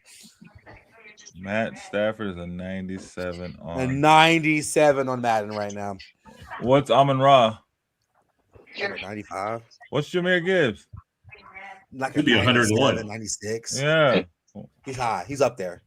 What's yeah. What's Jameson? JSN? Or Jameson Winston? Jameson Williams. Jameson Williams. J-Mo. I said Jameson Winston. Hey, look, Jameson Winston, that dude, I love him. I don't care what you say, but I love that dude. No idea. Wait, Jameson. Jameson Winston. That guy is a roller. Yeah, give him a sign at the end. He'll be good to go. I was like, yo, man. All he ever needed was a son. Jameis Winston, a son. Let him just hang around long enough to see that son make it and Right. play at the same time. Yo, Statik, who you got? I think Blake Corum's going to have a breakout game and kind of really show up Kyron Williams. And I think he's going to have a beast of a game where it opens up Matthew Stafford's field to throw the ball whichever direction he wants. And I take the Rams. He's calling for mission on Michigan crime. That's awful. The Rams just got so many weapons, man. Yeah. The Lions got so many weapons too, though. And really good play. Is Devontae Adams and Puka Nacua the best receiving duo in the league right now? No, not at Who all. is that? Who is? Oh, T. Higgins and Jamar Chase. I'm tripping. Oh, How great are they doing this year? really good. Considering they had 14 different quarterbacks. Didn't they have? Didn't Jamar Chase not break 10 fantasy points for 7 straight games? I mean, how great? Jefferson didn't either. Jefferson got like 4 points one game. But I think that's what kind of goes into like them being the best duo is in those factors where he's down. T. Higgins is killing it. What about Williams and Amon-Ra? I love them that they have not been consistent this year. Amon-Ra has more drops this I'm year gonna than he's had in his whole career. I'm just gonna call it Jacoby Myers and Brian Thomas-Jane. They're pretty solid. Who's on the other side of JSN? Because obviously he's the best receiver in the league this year right now. It's JSN, and JSN. That's the best that's receiver. enough. Oh yeah, by the way, I'm gonna go Rams. I think the most disappointing receiving duo has been George Pickens and CeeDee Lamb, just from the drops of CeeDee Lamb. They're the most intimidating, but they're the most disappointing. They're on though, they are literally the best receiving duo. Correct, but yeah, it seems like they haven't hit that yet. When one's on, the other's off. What was the game after they lost to the Broncos? What was what'd you say? What was the score? No, the game after they lost to the Broncos. That game they came out and they were on fire. Well, yeah, and I called that one because I was like, oh yeah, they're going to win this game and they're going to think they're the greatest team in football again. Against the Cardinals. Yeah, but then you see him on the sidelines of that Denver game, and it was just sad to watch. The Cardinals, CeeDee Lamb had 85 yards. George Pickens had 79 yards. AI puts Amon-Ra, puts Detroit first, puts Cowboys second, and drops my duo fourth. So I personally think Devontae Adams and Puka Nacua are the absolute best duo right now. They are the most. They are the most. Definitely the most accomplished. Oh yeah, for sure. There's a lot of them too that just haven't lived up to the hype. Like Devontae Smith and AJ Brown, they kind of really let off this year. And they're scary duo. Well, it's not their fault. Mike Evans, Christian Wilkins. I mean, the Bucks on paper have the best, or Bengals on paper have the best, depending on who you like. Maybe the Vikings on paper have the best, depending on who you like. But actual performance has been these other. Cardinals got a pretty solid duo on paper too. It's Commanders. Ooh, what about a Commanders duo on paper? Yeah. Yeah, I mean, there's a lot of them, and I think more than we've seen in previous seasons and all that, which is good to see. It's good to see it's not this overwhelming buy-a-ring kind of situation with the NFL. I forgot to mention that Jameson, he's an 84 on Madden. I forgot to tell you that. 84? Jameson Williams, yeah. Interesting. Okay. And Amon is 96. Jahmyr Gibbs is 98. Nice. All right. Let's keep it going.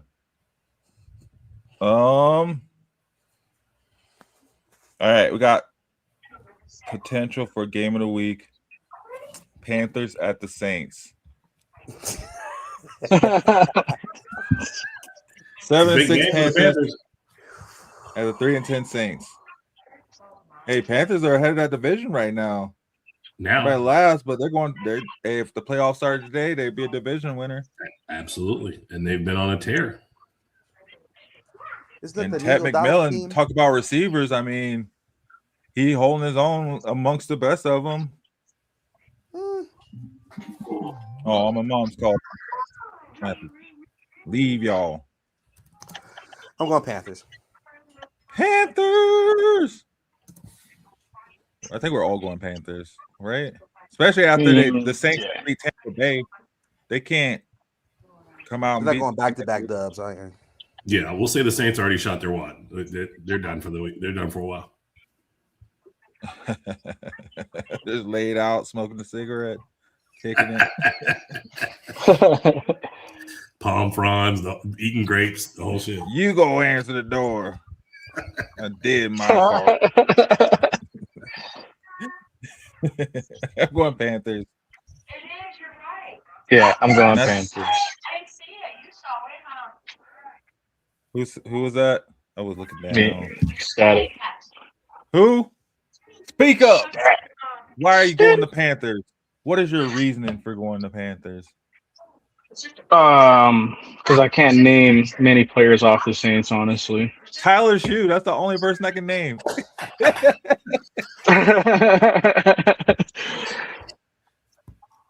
Yeah. Oh no, they got what's his name from the Broncos? Oh, what was the receiver's name? See, that's what I mean. You could think of them. I mean, they still do have Alvin Kamara. They still do have the tight end quarterback. Tyson Hill. Yeah, Taysom Hill. Taysom He Hill. came out and he threw a couple passes this season. Yeah, I've always liked Taysom Hill. I wish he could study the quarterback position well enough to play that position. He'd be amazing.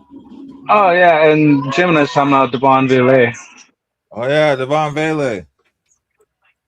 Yeah, I think poor guy. Caught a pass. He caught a pass for them this season. Poor guy. He was really thriving in Denver too. That was one I was sad to see go, honestly. But Who drafted Pat Bryant? Yeah, that's I just pulled up their roster. They got Kool-Aid McKinstry. He's got a good name. Kool-Aid. Did they just draft him, right? Or no? They also yeah. got- I didn't realize he was still in the league. Yeah, they got Olave. They got Cam Jordan. Hey, bro. Derek, did you say your pick? Oh, I got the Panthers for sure. Oh, I thought you were gonna pick the. Nope. After I wrote down the I think this is the Panthers' year to finally make Bryce Young look like the franchise quarterback he's always supposed to have been. I'm a big Bryce Young fan. Always have been. This dude's got a great head on his shoulder. Ever since the quarterback show, I've been a big fan of his. So, and I think Spencer Rattler was on that show too. So those guys are gonna see each other. They'll be facing off because Spencer's a backup again. Is Spencer? He could not beat out Tyler Shue. Well, he had the job. He just sucked at it. So they're like, let's give this dude some run. He was looking. I thought he was looking pretty good though. He was looking pretty athletic. Not like amazing out of his world, but he is a serviceable backup, which is a great thing to be in the NFL. That'll get you about $40 million over a career if you do it right. Right, you probably last longer than the starters. For sure. Right. Hello, Vince Evans. Look at Geno Smith, Ryan Fitzpatrick. Yeah, Ryan just Fitzpatrick. look at him.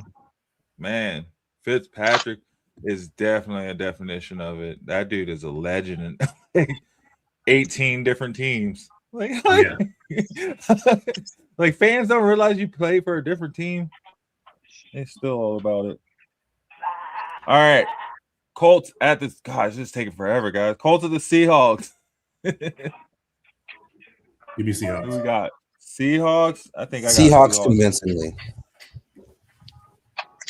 Yeah, Seahawks. Seahawks. It's not even What? close. Phillip Rivers, he's a 70 in Madden. He is He's higher. One higher. Door. Yeah. Rating or age? I don't care how bad the Seahawks are. I'll never bet against them at home. Dang. No love. No love for old man Rivers. No. Old man Rivers. Calling him old man Rivers. Yeah. That's He's awesome. granddad. I mean, I'm 41. He's 44. I am not putting no pads on. Let me tell you, Derek. You guys, how old are your players over in AF7? So the youngest guy's 18. The oldest, who still suits up, is 53. 53. That guy's a beast, I bet. Yeah.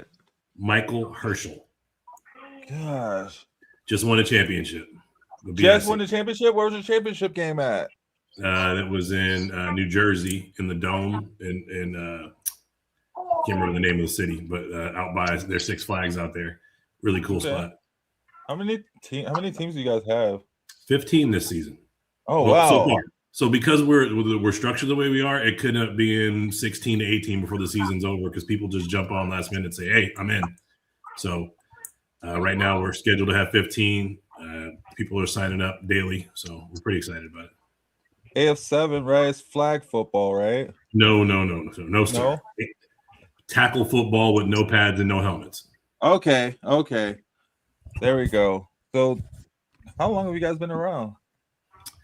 So this is our 12th season as the A7FL. They did 6 seasons before that as Town Beef, but with our 12th season as A7FL, we are the longest continuously running spring football in the history of American football. There we go. And your team's in Vegas? Yeah, so I've got 5 teams in Vegas and 1 in LA right now. Sorry, 6 teams in Vegas and 1 in LA right now. The over the top came back this season. So we've got a 7-team West Coast conference and an 8-team conference, including the East and the South, with Atlanta joining this year. That is awesome. Where do you guys play at normally? Like, do you have like your own? Yeah, usually we play at private high schools. Okay. So in Vegas, we play at a place called Matter Academy East. That's a football high school specifically, or sports high school specifically. They're sports media, sports everything. It's a tech school. And then out east, they play a place called Asbury Park, which is another private school. In Cincinnati, I don't know their home field. It's changed every year, so I don't know where they're going this year. And then Atlanta has not announced their home field yet. Atlanta. I was just out in Atlanta, man. We need a team out here in Denver. You do get a team out here, man.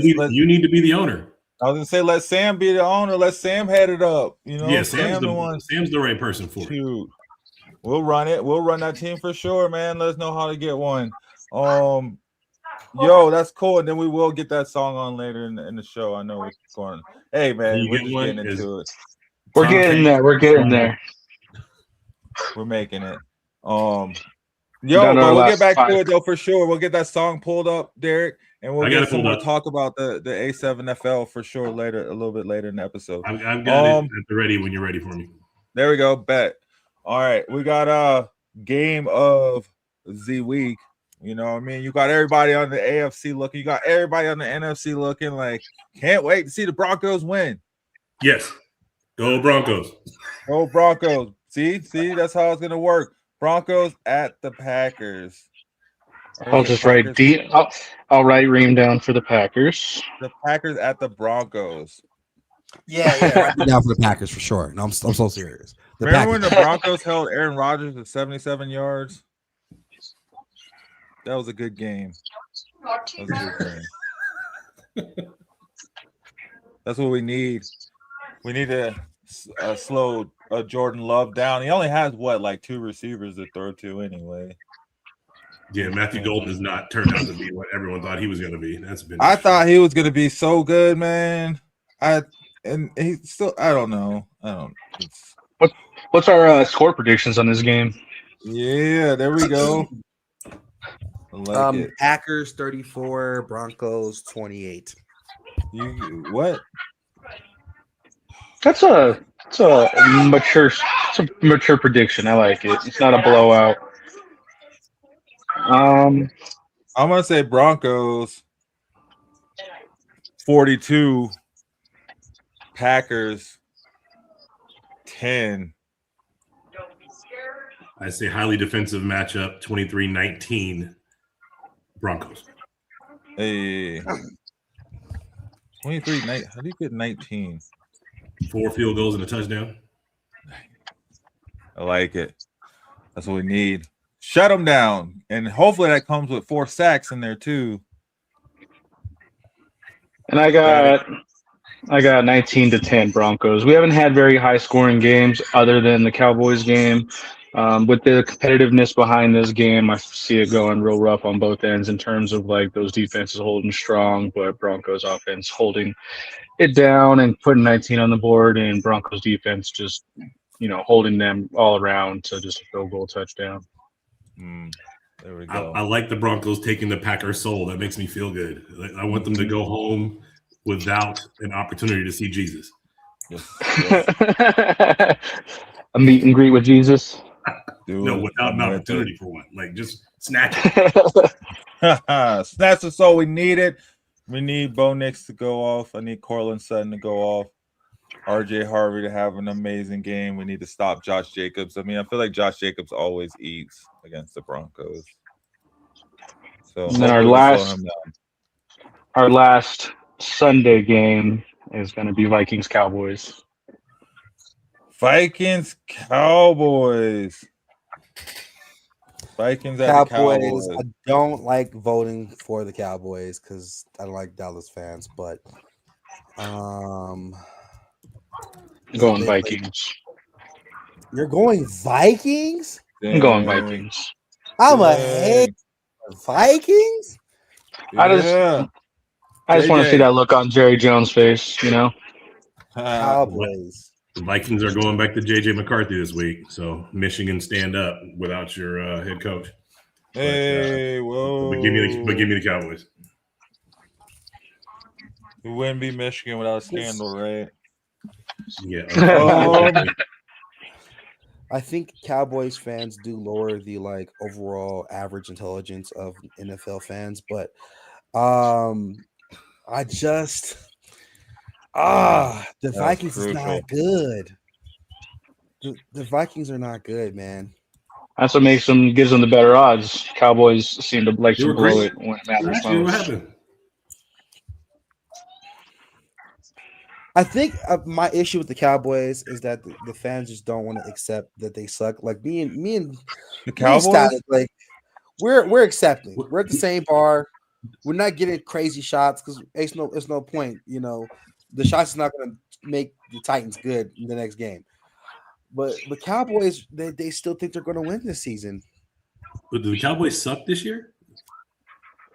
They're not good. They're not better than any of the contenders or pretenders. I can tell you that. Yeah, but I mean, they're probably the best of the worst, right? Or the bottom of the good. I want to highlight that statement. The best of the worst, bro. Yeah. I'm not. Nah, son, bro. Pack it up. What's Dallas's record? 6-1. I'd say the best of the worst is the Texans. Close. I agree. The best of the worst is the Texans. I'd say the best of the worst is Detroit. Man, how you gonna put the Texans in Detroit? I think Detroit is the opposite. I think Detroit is the worst of the best. Yeah, exactly. I'd give that to Baltimore. I say Lions and Texans are both top 10. Oh, top 10 out of what? They're not built the same. The Lions are better than the Texans, in my opinion. Yeah. Well, no. The Texans, if you could take the Texans defense and put it with the Lions offense, you'd have the best team in history. Man. That would be the most amazing team to watch right there. That would be it. But you can't. So they both until the Pro Bowl in Hawaii. Oh yeah, Hawaii. Reem, who'd you pick? The Cowboys? Unfortunately, man. Unfortunately. And I shall pick the Vikings. There's only two teams I hate more than the Cowboys, bro. Who is that? The Chiefs and the Broncos. Okay. The Chiefs and the Broncos. The only AFC two teams West you hate more than. Why do you hate so many teams? It's just three, bro. Is it because they beat the Titans or something? That's not a hard feat, though. It's not. That's not a brag. Again, you get the XFL champions could beat the Titans, but I don't know about that. Like you could choose any like Notre Dame team in the last 10 years that can beat the Titans. Dolphins at the Steelers Monday night. Steelers. I'm tripping. Why am I thinking too hard? I like the Steelers Steelers. gonna mess it up. Trap games. Yeah. Dolphins are starting to look good again. Yeah. Trying to save coaches' jobs and whatnot. And why? That's so wild. What's the Steelers' record? 7-6. What's the I don't know. Dolphins 6-7. record? 6-7. I don't know if we can trust TBI Tua. TBI Tua. Like, Tua came out was like Phillip Rivers like 70, 56, 62, 72. He just couldn't put his numbers together, man. I know Tua will be throwing up the West though. Oh man. Oh, Dang. true. Very That's true. bad. CD hit one. He needs a guardian helmet. You know what I mean? And for that reason, I'm going Dolphins. You guys talking all that trash. Load the boy. You gonna put Mike Tomlin back at 500, huh? Dang. Mike Tomlin has not had a season below 500 though. I know. That's what I'm thinking on. That's where I'm playing like the record into a factor. I think that the Dolphins take this one, leaving it open for the Steelers to still have that winning. I say Mike Tomlin never having a losing season, but it's not this game. I think the Dolphins are going to take this one. Interesting. See. Did everyone choose the Dolphins? Yeah. No, I took the Steelers. Okay, me too. Okay, good. Okay. All right. Oh, I thought you guys picked the Dolphins as well. No, I'm taking the Absolutely. Steelers. About it. No. Just, oh gosh. Aaron Rodgers is going to be throwing up gang signs this one. And they'll be playing for TJ. They'll be playing for TJ coming off the collapsed lung. Why? They did it to him. Thursday night next week, Rams at the Seahawks. What a game. What a game. What a game. This is the game the Seahawks are going to lose, right? It's where they lose the division every year, right? They build it up and then boom. They let the Rams take it from them. I'd never pick against the Seahawks at home. I've been in that stadium for a few games. Never seen them lose in person. Is it loud? It is almost as loud as Detroit. Dang, almost as loud as Detroit, he says. Well, Detroit has a lid on their stadium, so it's unfair. But it's almost as loud as a stadium without a lid. It's crazy in there. You been in the Broncos stadium? By the way, guys, I was there live for the Beast Mode run. One of my greatest moments in my life. When they should have just handed it off. No. The Beast Mode run. No. This is when they were playing against the Saints and the Beastquake run that actually hit the Richter scale. And I thought you meant like the Beast, like his time being there. You were there for the entire time. No, the Beastquake run against the Saints after the Saints coming off the Super Bowl win. Okay. Knocked them out of the playoffs. Nice. How was that? It was amazing. I actually was with my ex-wife and one of my best friends at the game. I actually picked my ex-wife up over my head as it was happening. Oh, wow. I mean, after hearing that touching story, I think I'm gonna have to go with the Seahawks, bro. Like, dang, they about to shut I the thought Rams at down. first, and then I heard that. I was like, yeah, I can't hear that and be like, yeah, Rams. Right? Statik, who you going with? Man, where is it? It's in Seattle. I'm only picking Seattle. That's the only reason I picked. The Rams are a better team for sure. I'm gonna have to go the Rams, like really just holding strong and just taking over the NFC at this point because I predicted them to take game 4 too. So I think the Rams are just gonna go on a run. Yeah, I gotta go Rams too.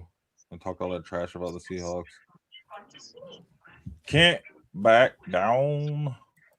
No, I won't back down. Who'd you go with, Reem? Seahawks. Okay. So split down the middle on that one. Yeah, gosh. It only took us 3 days to get through the NFL picks. My bad, y'all. I threw a bunch of new stuff at you. It's my first time on the show. I had to try to contribute a little bit, so you want to have me back. Love it. Heck yeah, bring it. Let's go. Let's get it. All right, we're on bus stop timing. What's that? So we're on bus stop timing. Right, the bus we is can roll late, around so the block for a little bit. yeah. Roll around the block for a little bit. Anything else NFL wise? Let's see what I got in my notes.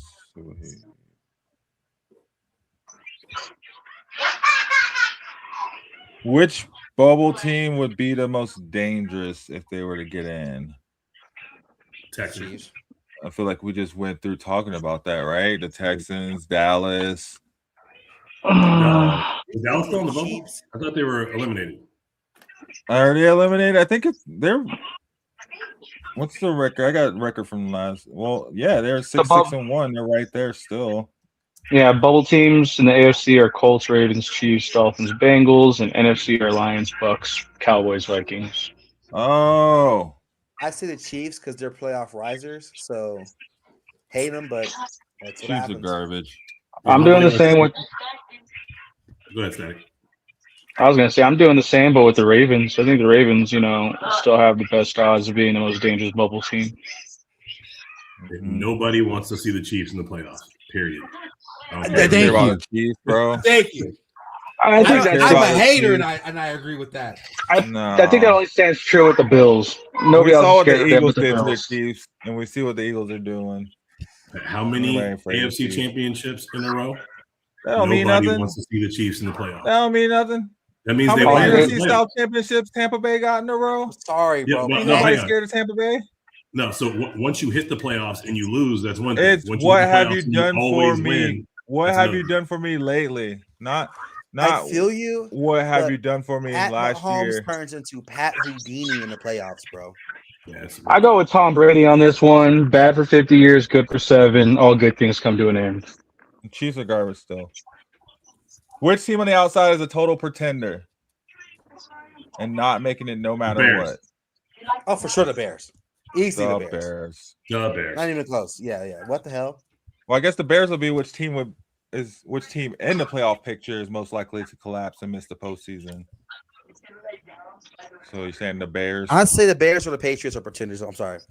The Patriots are pretenders? They're pretenders, bros. Wow. Pretenders. Pretenders, bro. You see Henderson just runs through people like they're not even there. I'm not smelling it, bro. Did you pick the Patriots or the Bills this week? I picked the Patriots this week. Yeah. So it's the regular season. The pressure ain't the same. Okay. What about the Steelers? Oh, for sure. What about Carolina? I guess Carolina won't miss. Did you say the Steelers to me, bro? The Steelers, they have a chance. I think they because they lose this game, right? Then they lose that division. How about this? Head-to-head neutral field. Are you taking the Panthers over the Bears? Are you taking the Steelers over the Bears? Neutral field, head-to-head. Playoffs? Neither. Yeah. Oh, both of them are beating the Bears. That's what I'm saying. Neither one of them are beating the Bears. The most suspect, if you ask me. Whether it's the playoffs, whether it's the Christmas Day game, the Thanksgiving Day game, it could be the first preseason game. They ain't beating the Bears. Bears in 5. What? Okay. Bears in 5 is crazy. Chicago Bears, Chicago Cubs. I don't care. They're not winning. I understand that. The Bears are Broncos light. They wear the same colors, so he's got to be a fan. I get it. Yeah, keep that orange. I wouldn't even do the Broncos like that. It's more like Powerade to Gatorade, bro. Exactly. Chicago Powerade. They're not even 0 calorie, bro. They're the bootleg Broncos. Facts. They're the Timu Broncos. They're bargain brand Broncos, bro. The 2B Broncos. This is not all right. Oh man! Watch them win the Super Bowl this year, right? Freaking Mint Mobile, like get out of here, man. All right, so I think that's all I got. That's all we got for the NFL. Let's take a little break real quick. We'll get some and a little bit of NBA talk in real quick. Small amount. Get to the music, huh? It's a small amount. I know you got some stuff there, Reem. Oh, nice. I see that there, Derek. So good. We'll get that. So yeah, Reem, I know you got some NBA stuff. We'll get that talk in, and then we'll get to the music. So we'll be right back, guys. Everybody sticking with us. It's the bus stop. You're hanging at the bus stop. Thanks for kicking it. Hit that like button if you haven't already. Head over to YouTube and hit that subscribe on the Shady Sports Network. Derek, thanks for joining us. Go check out A7FL as well. Like he said, they just finished their championship game, but the spring will be rolling back around before you know it. So let's Roll go up with your it, guys. tours. Huh? Oh, throw up the tours. Oh man, you guys are donkulous. All right, we'll be right back, guys. Stick with us, hit that like button. Thanks for rocking with us. Let's get it going.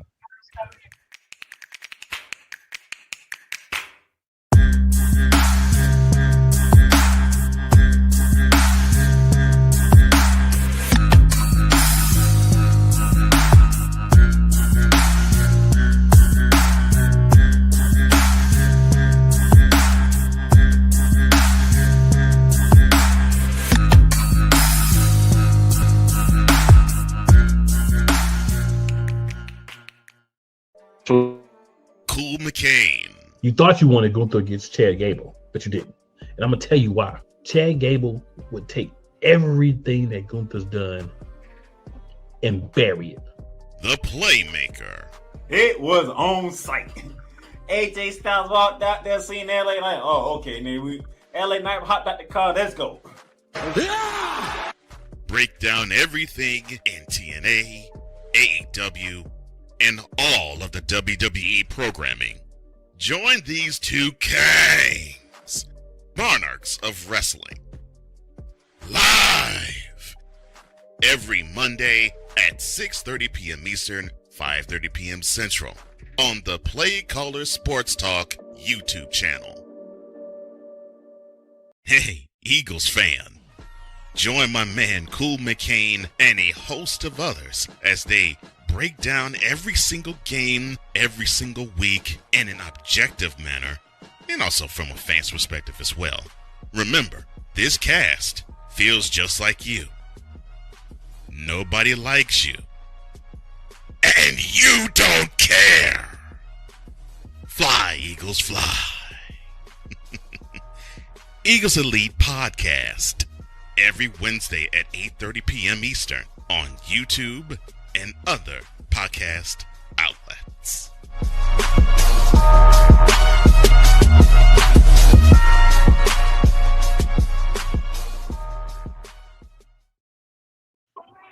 Yo. All right, welcome back, guys. Yo, keep it moving. We got Reem's Dream Team, some NBA talk. We got the cup heating up. What are they in the semifinals? Yeah, something like that. Does anybody really care about the cup? No. Laker fans. That's the only championships we're getting. I'm also a Lakers fan. Easy one. He just got the Lakers fan.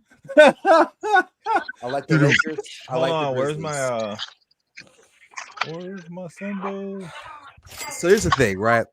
First off, I want to talk about the Lakers. I want to talk about the Nuggets. I don't have a whole bunch going on. This is going to be a brief portion segment here. Did anyone here watch that Spurs versus Lakers game? I didn't watch it, but I thought for sure the Lakers messed up my parlay. That's all I want to say. So here's the thing, and this is I'll let you guys talk about it if you guys have seen extended Lakers content, and then we'll talk about the Nuggets. The issue with the Lakers that we're facing right now, yes, bench depth for sure. 11 bench points is not hot. Marcus Smart taking 10 threes isn't hot. Hey, Marcus Smart would have hit 5 of those threes 4 years ago. But any night you have to make Marcus Smart take 10 threes, that's not great. But also, Austin Reeves, either he's on fire or he's chucking. I've seen him and Jordan Poole have the same shot diet, and I don't love that. Now, Bron dunking on Luke Cornett on a 7-footer at 40 is diabolical. Did you see that? And this wasn't a coast to coast kind of situation either. They passed it to him. He has Stephon Castle on his hip. Didn't matter. He told Stephon Castle, "Come with me. We're going on a journey here. Come with me if you want to live." I think with the West, personally, I'm not in love with the OKC Thunder. I don't think they're going to win it this year. Personally, I don't. I'm not. I know they're like, they're 24-1. I don't think they're going to win it again this year. I just don't see it. You think they're going to be the 2015 Golden State Warriors, where they have the single season record and blow it in the finals? Correct. That Warriors team was better, in my opinion. I agree.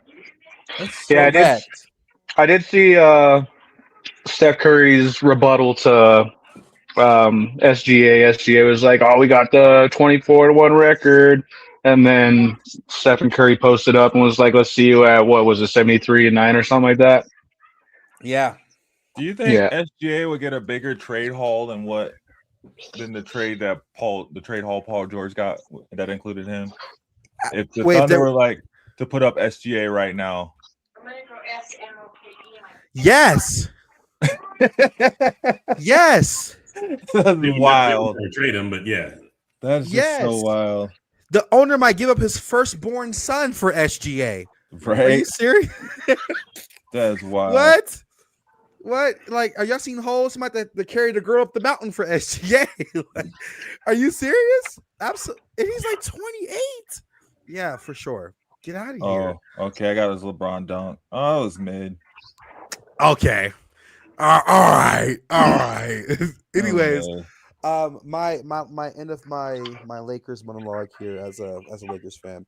I agree with Rich Paul. If you guys have been seeing that talk lately of him on an interview with Max Kellerman, talking about how the Lakers do need more depth. I agree.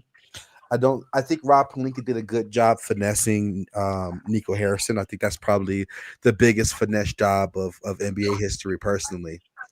Because as a Lakers fan, and I think Derek, you can chime in here.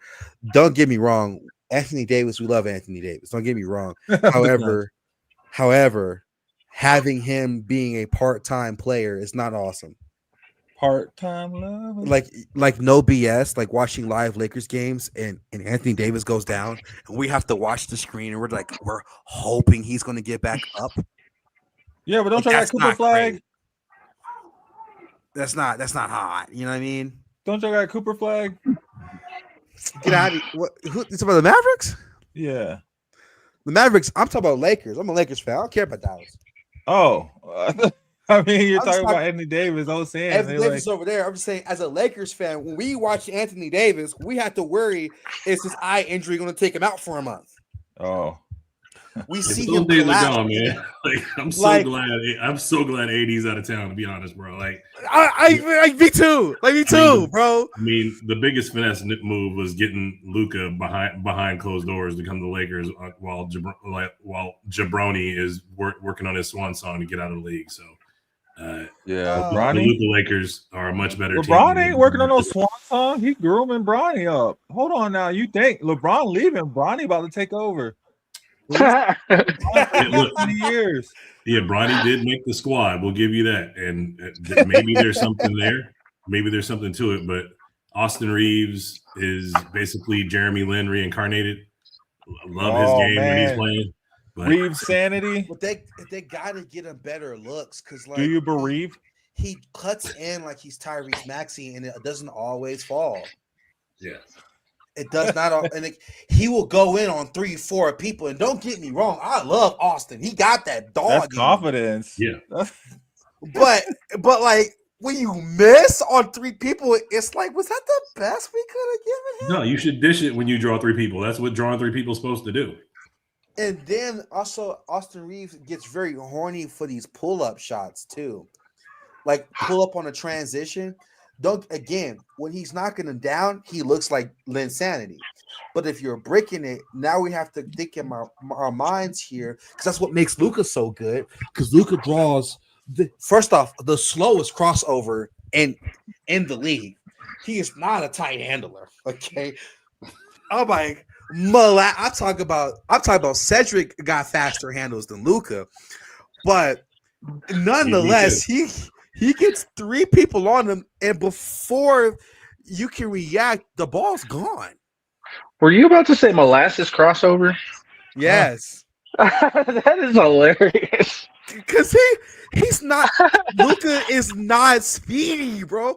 Luka is gonna take 3 to 5 business days and still bop you.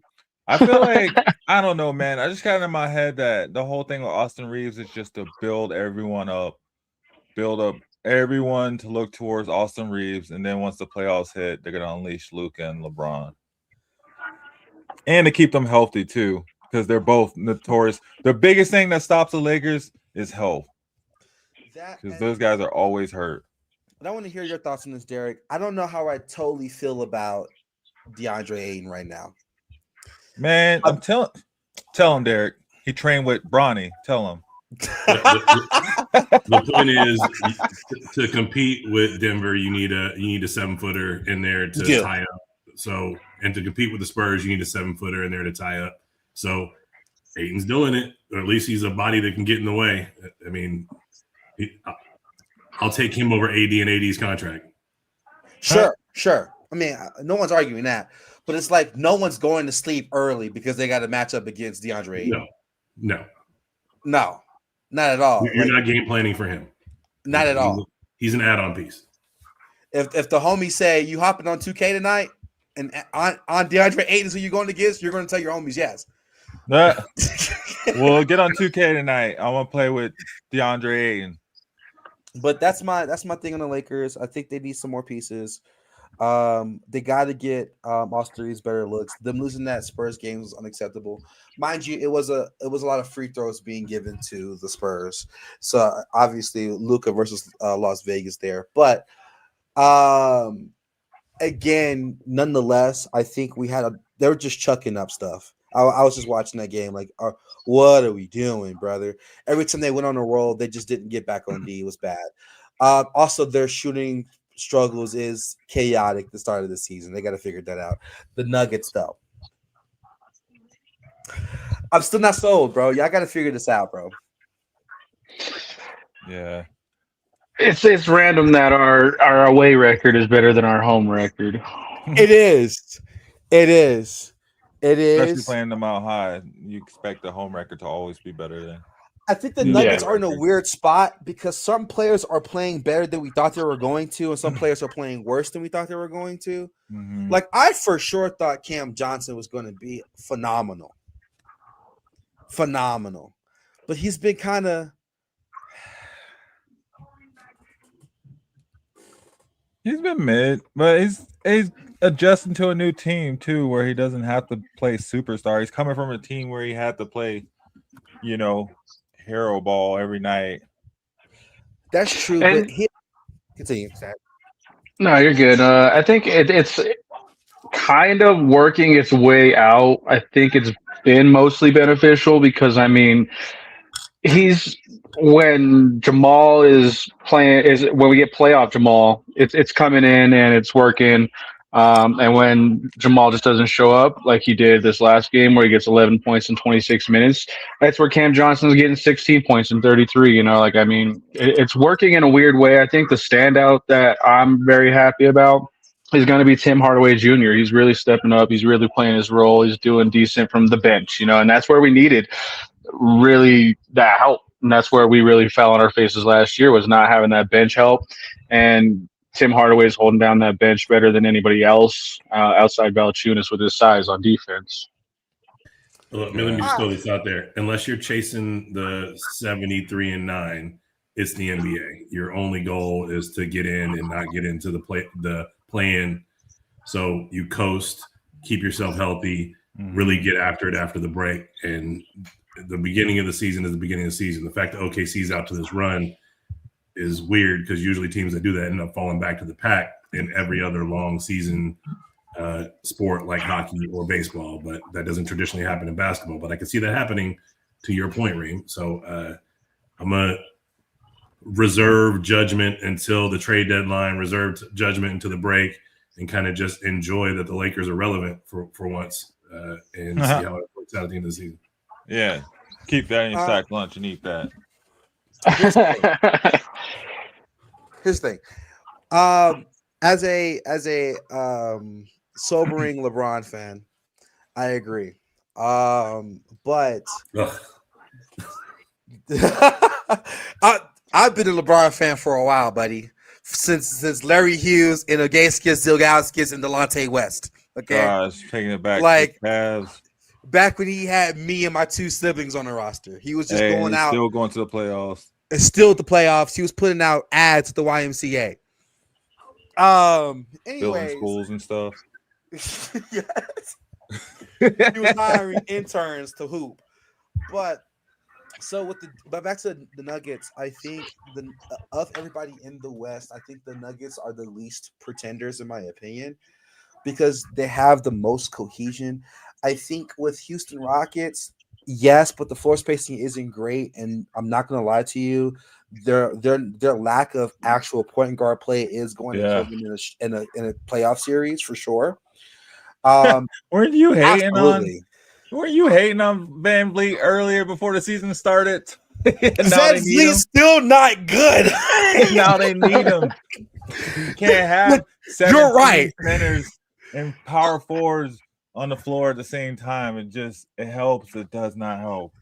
You're right. I do think they're better with him than without him. I was on a train of who is Fred, to be honest with you. And then now that I see Amin Thompson at point guard for 36 minutes and he's going 1 for 6 from 3, and they're not even pressing up on him in a half court setting. Those Murray numbers right there. It's not great, man. Yeah, we know about that. He's looking like prime Kyle Kuzma. Like, oof. We've seen them days. It's not great. So, anyways, back to the Nuggets. And to speak onto your point, Jamal Murray is either going to be the reason y'all win the chip or lose it. Playoff Murray. We just hope for that every time the playoffs hit. Playoff Murray. That's it. You just better hope you get the Lakers in all 3 of your series, because hopefully we can. If we get the Lakers all 3 of our series, then we have a good chance of winning the championship. Because he turns into like prime MJ, hopefully solely against LeBron. Hopefully OKC, the Spurs, and the Rockets can beat up on each other in the same series and knock each other out, and then they just give us a championship. I don't know. We don't care about the East. Was that you that said this? We're all competing to not be matched up early on against OKC. Pretty much. OKC is going to have the number 1 seed. Right now, it's just how can you position yourself to not play OKC early in the playoffs? Because you want to see OKC in the Western Conference Finals or the championship game. That's it. You want to see them I think we're speaking too soon too. I agree with Derek on this, where like we kind of had to reserve our kind of decision on this, because I mean, yeah, we could assume that OKC is going to be the number 1 seed, but I mean, we're not far off. I mean, you got top 5 in the Western Conference are all fully capable of still holding down their records and just going on any kind of streak that they want, really, honestly. And I mean, the top 5 in the Western Conference, Spurs are number 5 with 7 losses. I mean, that's still holding. Tonight. Yeah. And so, I mean, I really see when you look at the top 5 West and the top 5 East, it's like you see that's something I think we could all agree on, is that the West is still holding down the NBA. Oh, for sure. Yeah. Wemby does come back tonight as well, too. So that definitely, you're right. There's a lot that can change. And then who knows when Fred VanVleet comes back for the Rockets and what they do. And yeah, I mean, it's true. OKC may not necessarily, have the number 1 seed, but they don't have the hardest schedule throughout the rest of the year either. They have the easiest schedule. They just got their full roster back with Hartenstein coming back last night. So this is probably the first time we're seeing their full roster together the entire season. They already won 24 games without half those guys, with just 2 players. So they are on a tear. Yeah, and running it back, honestly, from last year, put Denver against OKC in a Game 7 series. I'm very confident that Denver's going to take that, no matter what round it's going to be in. And well, hopefully Game 7's here in Denver. I think that'll have a lot to do with it as well, too. Like, I feel confident with it as well, too. But And that's the thing, like all these other teams, they built their teams to beat the Nuggets. OKC is just a different breed in how they're built, right? Like they're the new school of basketball and what we're seeing, and they're their team willing to play with each other too. No one's trying to be a superstar. Their superstar, doesn't, even try to be a superstar and how they act or whatnot. They play as a complete team. They're all for each other. They grew up together. I don't know. I think they have cohesion. They have the cohesion after 3 years together that the Nuggets have after 7-8 years together. So, I mean, I don't know. Well, you can't just say they're going to run away with it, but man, they're looking a lot like how the Warriors were looking when everybody was saying you can't run away with it. When everybody was laughing at Steve Kerr when he was saying that Steph Curry was the best shooter in the world, and then the Splash Brothers just making people forget what was said. So, I mean, I don't know. And then I feel what you're saying. I just think that they're in a good position to continue with what they're doing in the regular season, as long as they've been coasting with nobodies with their backups. But also they've been facing off against nobodies. Yeah, like that's their schedule. They played the Jazz how many times? The Pelicans how many times? Like the Hornets.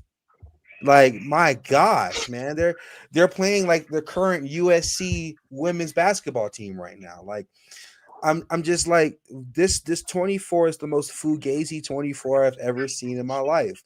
But they're the Patriots of the NBA. They are. I said this last week also. You only play who you play, though. You only play who you get.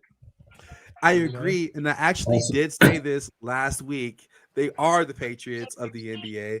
I'm not convinced, and I'm going to be honest with you. Even though we are going to listen to Derek here, the guru, and reserve our opinion to. I'm not the guru when it comes to basketball, man. But don't sleep on Juju Watkins.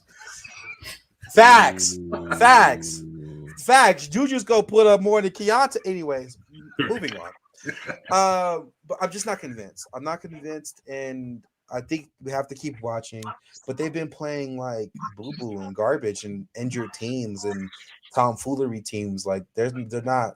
And then they went. I'm still not going to get past the fact that they went to double OT against the Miles Turner and Tyrese Halliburton-less Pacers. Yeah, and they are going to go up against the Spurs, which is good. I think that's going to be a good matchup for them to kind of show where they really stand in terms of competition. I don't care about anybody in the East. No one cares about the Pistons. I'm sorry, not to be rude or anything, but like the East hasn't been busting no grapes. You're not afraid of Cade? Man, Cade Cunningham's freaking truth. Cade and beef stew. Hey, he don't need much more. Beef Give stew. him anything else? Give him anything else? They're winning a championship. Might as well hand the championship. And Jalen Duren can't shoot. Ain't moving on. No. Who do you like out of the East? Like the New York was supposed to be the answer. New York was supposed to be the answer. Yeah, they're not right now. I still like New York this year for the first time to come back to the finals, man. I've never felt this way about a Knicks team in quite some time since Patrick Ewing. But the entire East is a Halliburton injury away from being great. Here's the thing, though. Like, I agree because Mike Brown, I still think is a phenomenal coach. I just think Mike Brown is having some orientation issues with this roster. Like Cam Johnson, see, it takes time sometimes getting with the newer roster. I forget who the New York was playing, but they ran Jalen Brunson at the 1. They ran OG Anunoby at the 2. They ran Josh Hart at the 3. They ran Yabusele at the 4 and Mitchell Robinson, and I wanted to throw up. Because what the fuck? What is that? What is that lineup, man? What is that?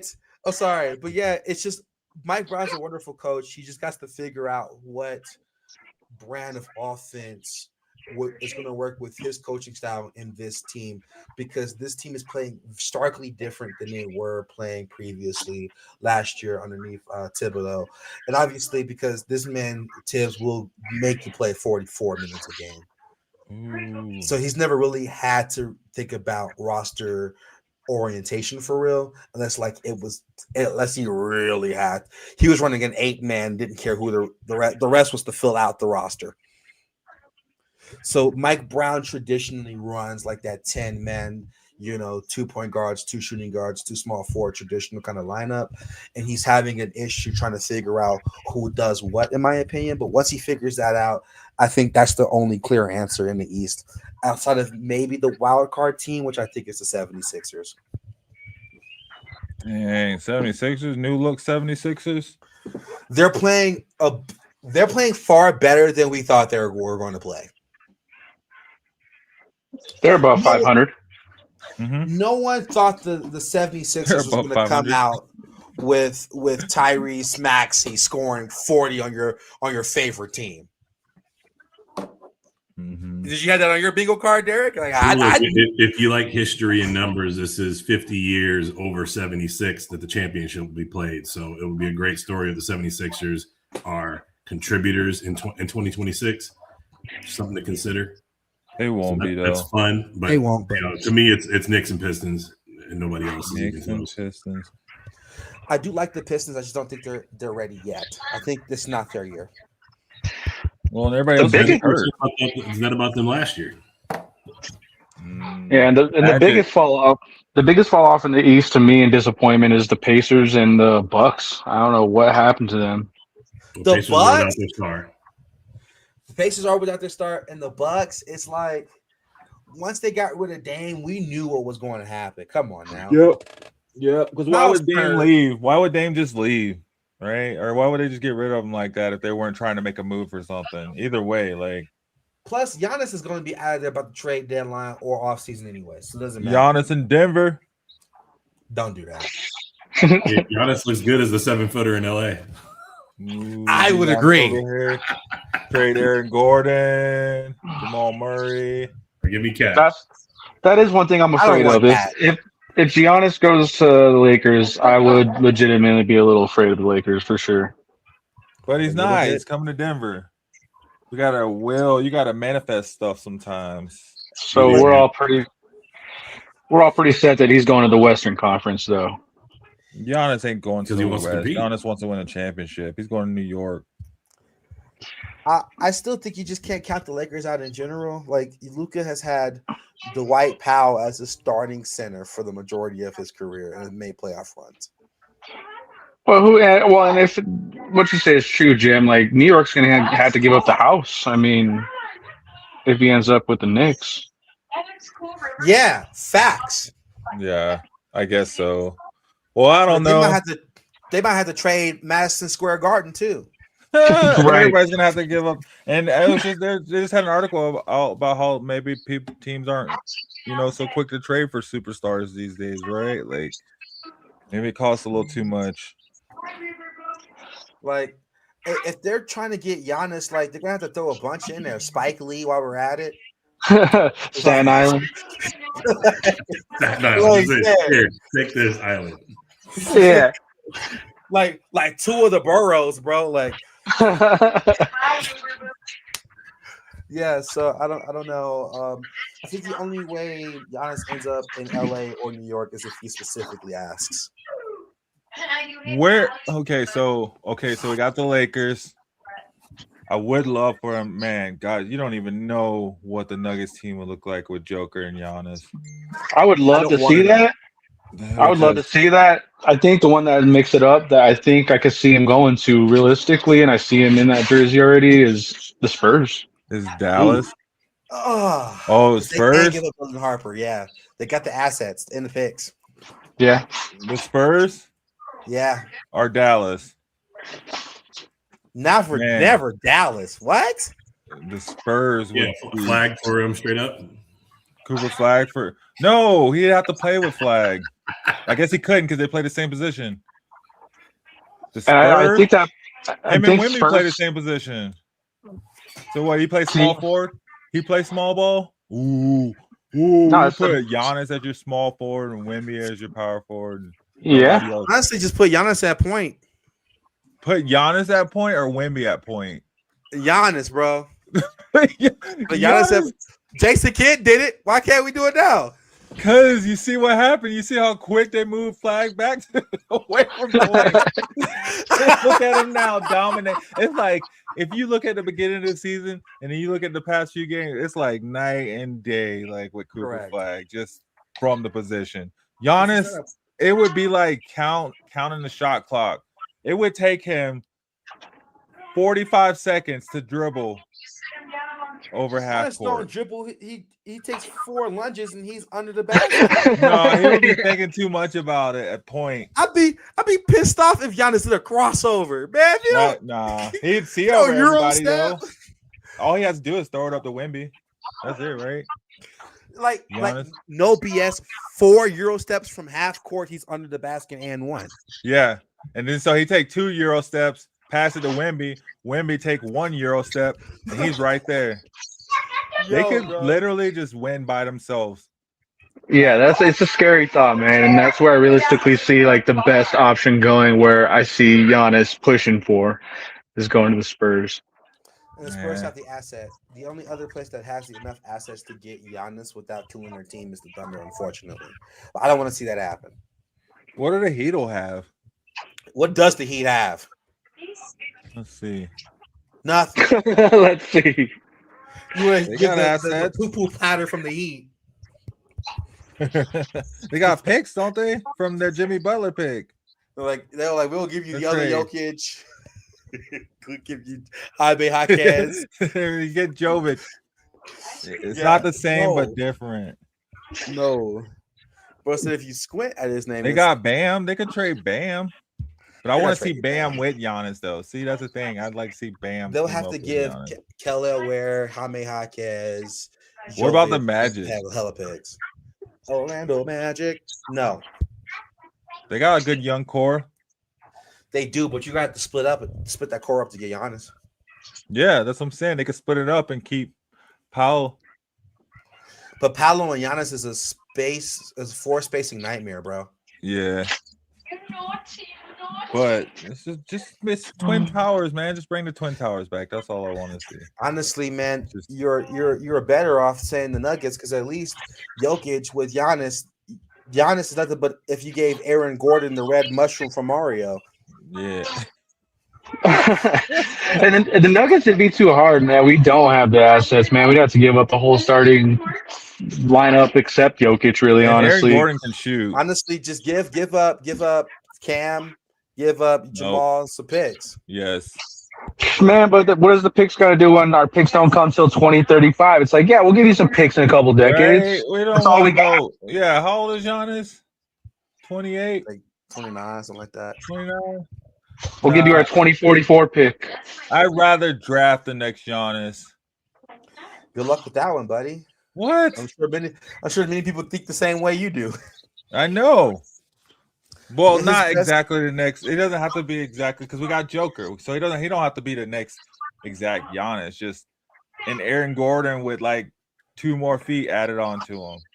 Facts. I think the best place for him is the Spurs or the OKC as far as Charles is concerned. Assets wise. Yeah. But that's all I got for NBA. We just got to keep watching these games. I'll catch you guys when the OKC have 2 more losses next week. You know, If they don't, you know what I'm gonna say. No, Number I don't 1 know what you're gonna seed. say. Number Okay. 1 seed. If they win the cup and the championship in the same year, that's just you might as well just shut the NBA down. Put Dallas, but Dallas is the best team. Put Dallas is the best team. Dallas who? What Dallas? I feel like Lil Wayne when he said Gucci who. Dallas Mavericks. That's the only Dallas team, right? Don't be hating. Dallas Stars. Dallas Stars is what we're talking about. No, The Dallas Avalanche Wings. is the best team in hockey if we're going that route. The Dallas Wings, bro. Paige Beckers is going insane. The Dallas Wings, is that your women's national soccer team? Soccer, basketball. That's basketball. Dallas Bulls are the best in the league. Guys, now you guys are just naming Dallas teams. The So Dallas these names bro. are made up. Paige The Dallas Beckers, bro. Jerry Joneses. Yeah. That's a real team. I've seen that. Every Dallas team is the best team, obviously. You guys just named like 20 Dallas teams in like 2 seconds. You should go on Jeopardy. Right? Which Dallas team is the best team? You got a million teams to name, and all of them are wrong. All right. Let's take a promo break really quick. And step away real quick for like 2 minutes. And then we'll come back and we get some music. Some music. Finally, Derek, you hung around. DJ Robzilla could not hang around. He said, "You guys are talking too much sports. I'm out." No, he had to go take care of stuff. So he's out. Sam's probably around there somewhere. And it's already noon over here in Denver time. So let's step away, guys. You're hanging at the bus stop. Thank you guys that have been tuning in with us. Don't forget to hit that like button, hit that share button, and head over to YouTube and subscribe to Shady Sports Network. We'll be right back.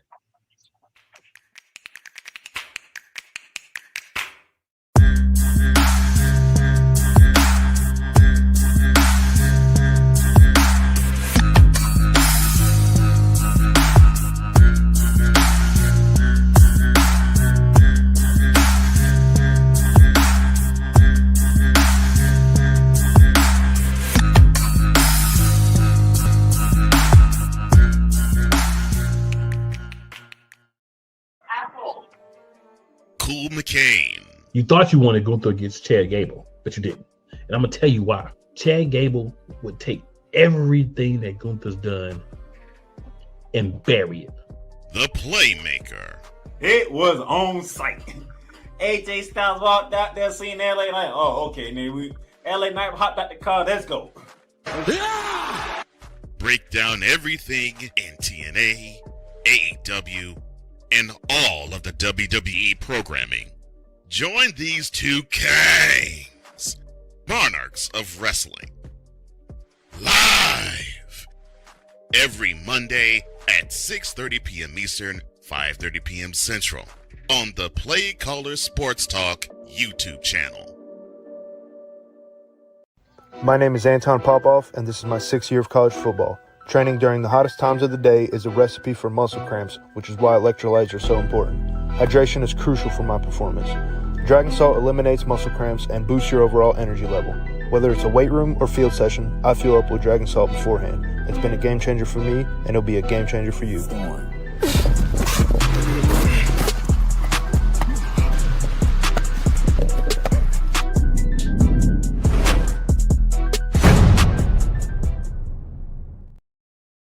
Good luck, everyone here.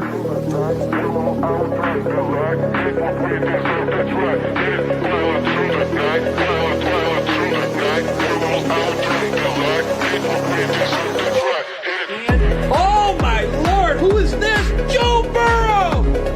Joe Burrow! AFC North smoked it right here, baby. Fanatics, authenticated Joe Burrow on the speed, incredible hit, going to Alpha Wolf. Congratulations, Alpha. Yes, sir. Gosh. Yo. Hey, so got to the music. We got new music Friday. I did not get the graphic up, but that's okay. That's why we got Static to go over it. We got Static here for Static Stamp to go over it. But we also got Derek's song. My dude, thanks for hanging in with us throughout this. I didn't know it would go on that long, but it's been fun. This has been a really good episode. Well, it's my fault, so you're good. Hey, man, we fill the bus up with gas before each episode, and we're ready to go. So we got gas tanks in the back as well too. We'll keep it moving as long as we need to. But anyway, we got the song you made, the promo track you made for your league. Looking forward to listening to it for sure. You already got it loaded up backstage, which is awesome. Thanks for being on top of it.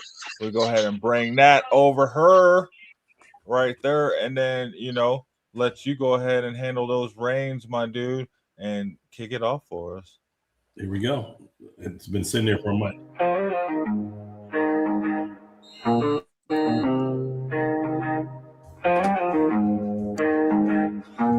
A7 NFL, no helmets, just skill. Run the ball, make a play, sheer power and will. All heart, mad hustle, gritty with the grind. You think it's just a game, you get left behind. With gladiators, innovators, straight game changers on the field. With the warriors, the danger rangers. No pads, no helmets, up for the challenge. A7 NFL, talent and balance. A7 NFL, what's the attraction? No pads, no helmets, all action. Gladiators, innovators, straight game changers on the field. With the warriors, the danger rangers. We're the titans, fighters, the game's highlight. A7, no helmet, all you see is the fight. We're the ones who broke the mold. Now we redefining hard hits, still legit, still protect the mind. We're taking hits, taking this to every new height. Playing A7 with the heart in the fight.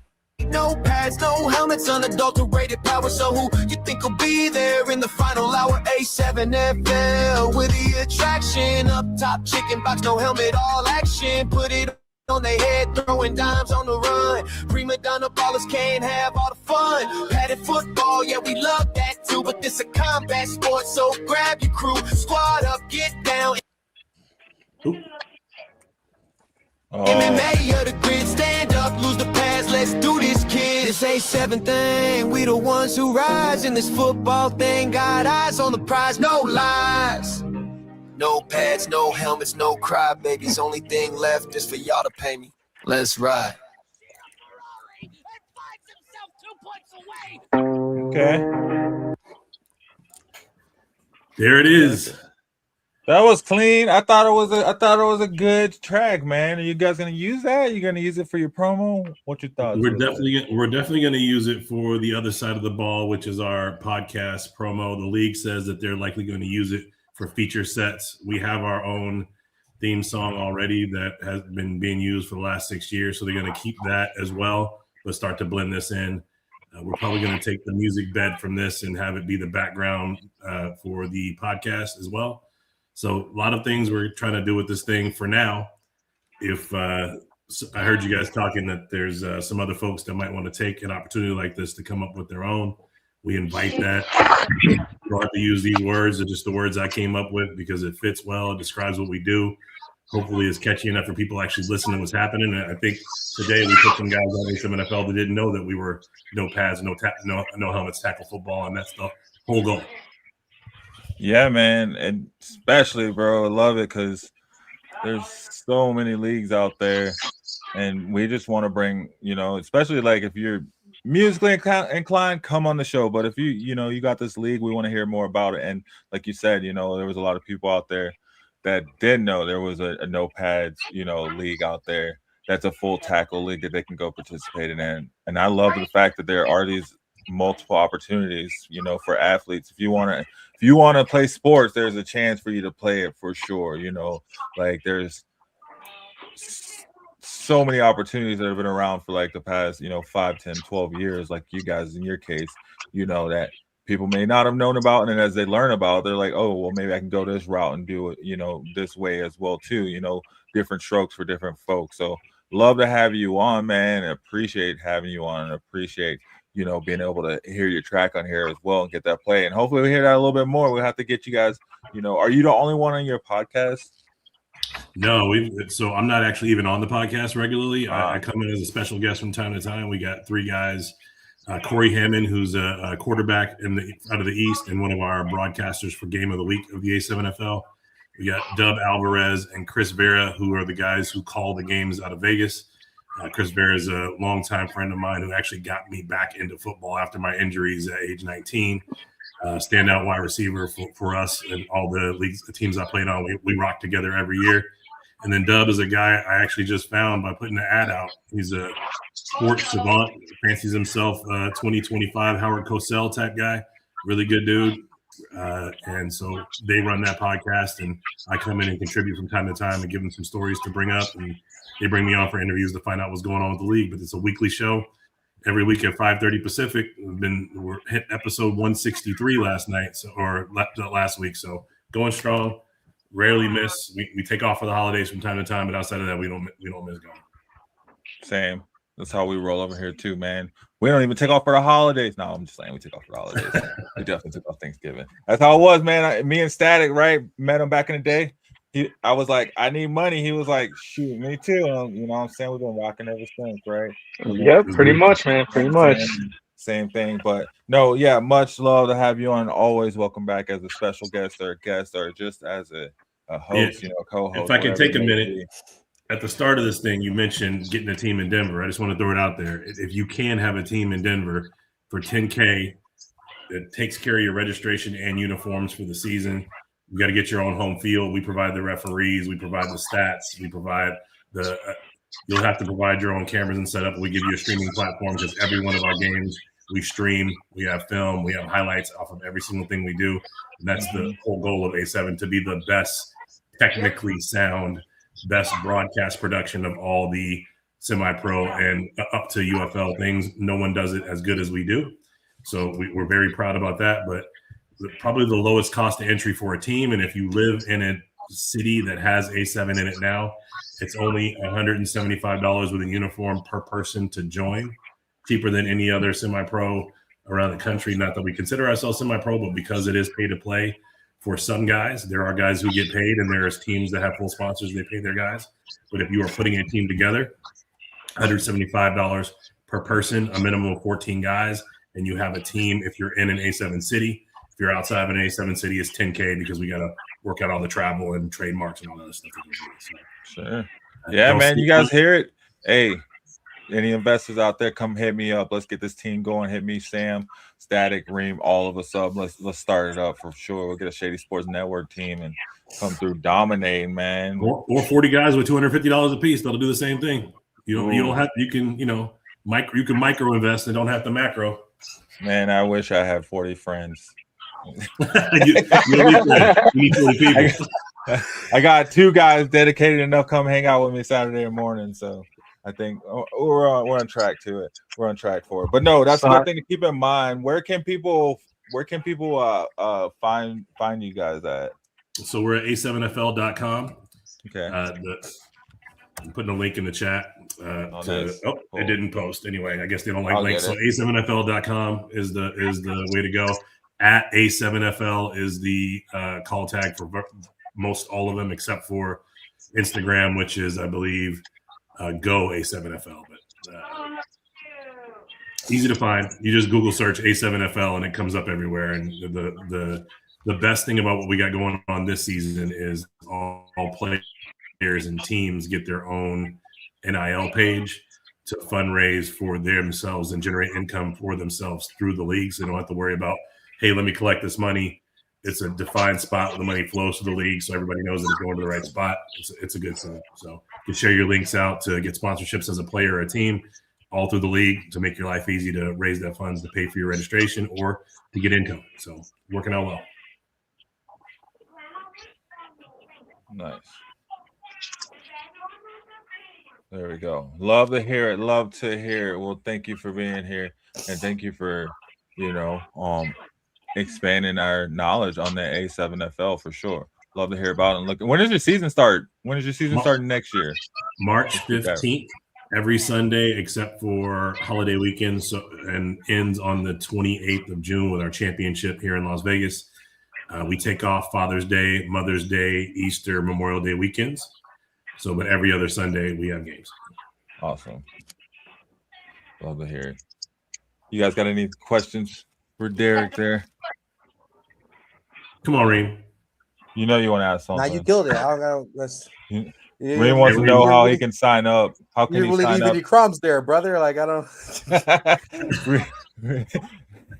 Well, yeah. So thank you for being on. And then that track, it was great. I thought at first that you made the track. I didn't know that you'd use AI to make it. But either way, it still sounded really good. I appreciate that, man. Look, I found the AI thing about 2 weeks ago and took a bunch of songs that I had written and just put them in there to see what it looked like. So now I've got like 6 different songs that I've got in my catalog right now that I'm starting to roll out. I'm still working on a lot of them because just putting them in AI doesn't make it a great song. You still have to continue to prompt and fix it and make changes till it gets to the quality that you want. Fortunately, it doesn't make me have to spend a bunch of time in the studio with a bunch of artists, but I want artists in studio to take these things and make them better than what I could with AI, and then we can collab together to have hopefully a hit. So I'm always up for it. There we go. I'm mad AI makes better tracks than me. Well, look, I would recommend that you hit the AI music production thing, let AI develop the sound for you, and then you put your own twist on it and make it yours. So now you'll have a better track. Can't do it. I'm like John Henry versus the train versus the steam engine. John Henry versus the train. We'll go. 100 bars. Me and AI right now. That is 100 bars. All right. Let's get to some music though. Static. We got new music Friday. We do. It wasn't anything special or epic, honestly. We did have some decent ones. We got 21 Savage's new album, What Happened to the Streets, full album release. Listen to a couple of tracks. It's I'd say 87 on the octane rating, really, honestly, for gas. I mean, it's nothing 87. amazing. Is that it's regular unleaded? No, it's 85. Not premium? Is that 87? It's not premium. It's not premium. It's not that gas. That is the definition of regular. Yeah. Yeah, it's not regular here in Denver. In Denver, it's 80. We get 85 because we're up high. Yeah. It depends on what freezing you're at. Really? Yeah, 85 is our corn fuel here. Corn fuel. Yeah. Wow. Okay. If you watch the movie Cars, it's Alanol or whatever that is. Alanol. I'd say it's that East Coast unleaded, regular unleaded. There you go. What happened to the streets? I saw his track with Drake. What was it? Mr. Recoup just hit #1. Yeah, them bots be listening, man. Them bots be listening. They be streaming. I know. I gotta figure out how to get a stream wall of like 500 phones right here that can just tune into our show, right? So we can pump it up, pump them numbers. What happened to the streets? Cup full though. What happened to the streets? So when you guys do this, do you feature the artist and play their music, or you just talk about it? Sometimes I'll put the music on in the background, but then it gets a little harder too because YouTube like to kick us off. And they don't because you don't have the rights. Playing right. so much. Yeah.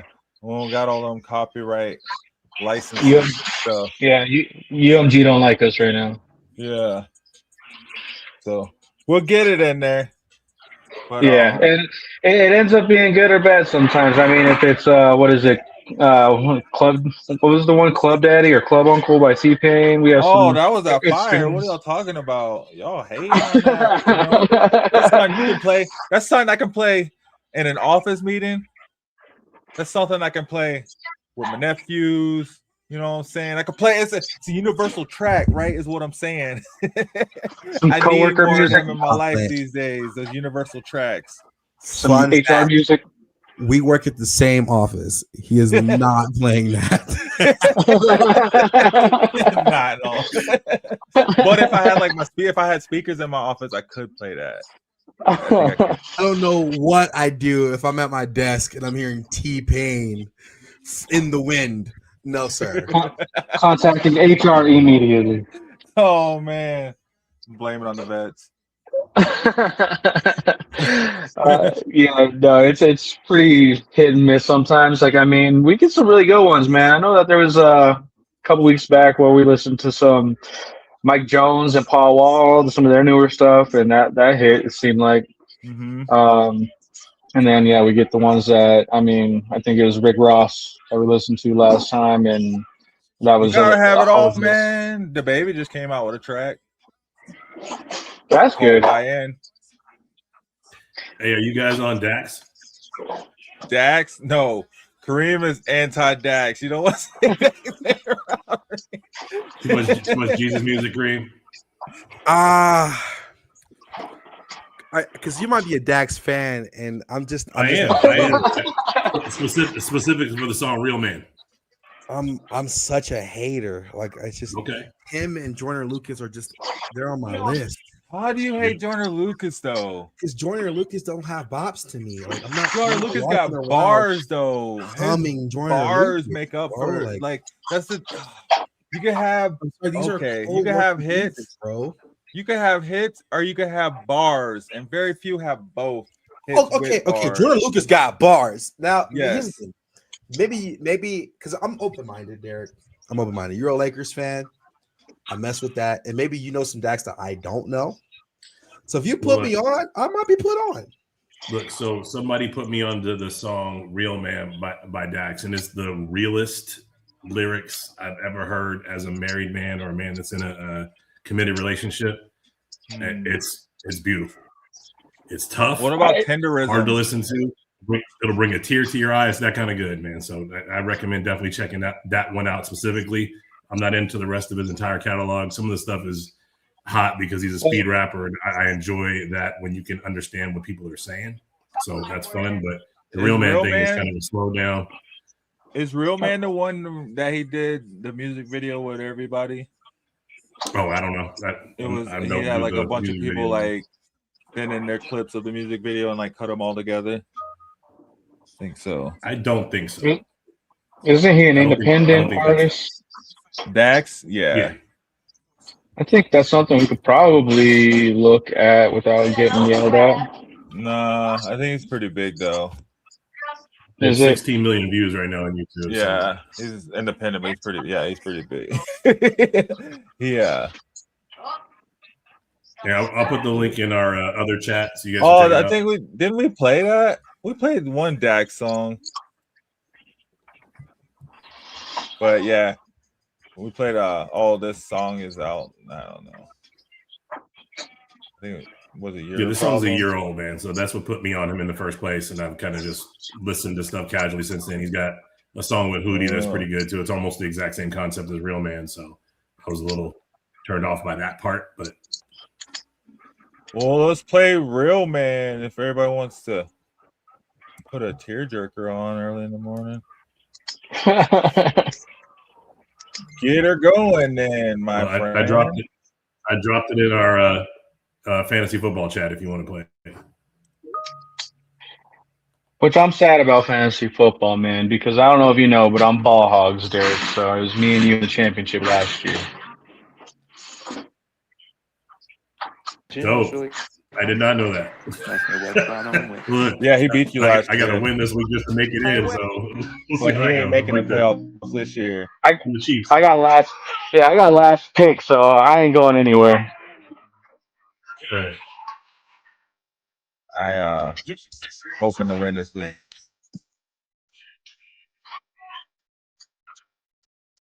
Is it a country song?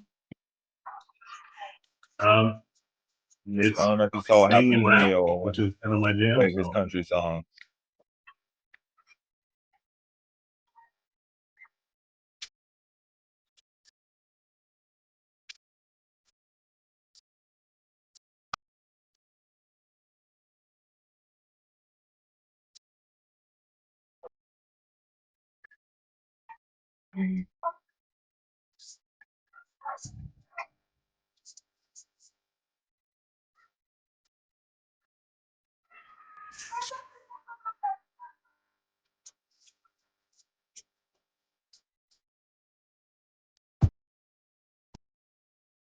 Okay. Not my cup of tea, but I feel like I listened to it. If it came on, yeah. Look, for me, just check out the lyrics, kind of listen to it for real, and give it a go. And if it's not for you, it's not for you. But it's as a husband, it's. Oh no, I don't doubt the lyrics are legit and super wholesome for sure. I just know what I'm rocking, and I'm like. I don't know my type of y'all know my style. Nobody like my style either. Like I'm like hit them up, hit them up, hit them high, hit them low. Totally different, okay. But I get it. I like it. I mean, it's nothing against it, for sure. It's something I haven't heard from Dax before. Honestly, like I had never heard that song prior to this show, and you bringing it up, Derek. So I mean, it's something I'll probably definitely check out a little more just to get an idea. Because I mean, I'm familiar with Dax, but not that style of him. No, I'm used to all his other catalog. You're right. He's Eminem's new favorite rapper, so you'll hear that type of style from him primarily. But he's got his other stuff that he came up through. He's very we'll say he's multifaceted. We'll put it like that. Yeah, definitely. I think it's just a Canadian vibe for me too, as well. I'm West Coast through. I'm West Coast through and through. So I mean, with that, with hip hop and all that, and New York through and through. So I mean, everything in between is great. And when it comes to Canadian rappers, Drake kind of is a thorn in my side for that. Yeah, I hear you there. And as a hockey fan, I'm required to hate Canada. So yeah, there you go. That's why I love being where I'm at. Honestly, Denver is the pinpoint for hockey. It seems like this last decade when it comes to DU, Pioneers, Colorado Avalanche. I mean, we've taken it to the league definitely many a times, and so I'm definitely on that same vibe with Canada and hockey. Yes, sir. They shall never win again. Yep.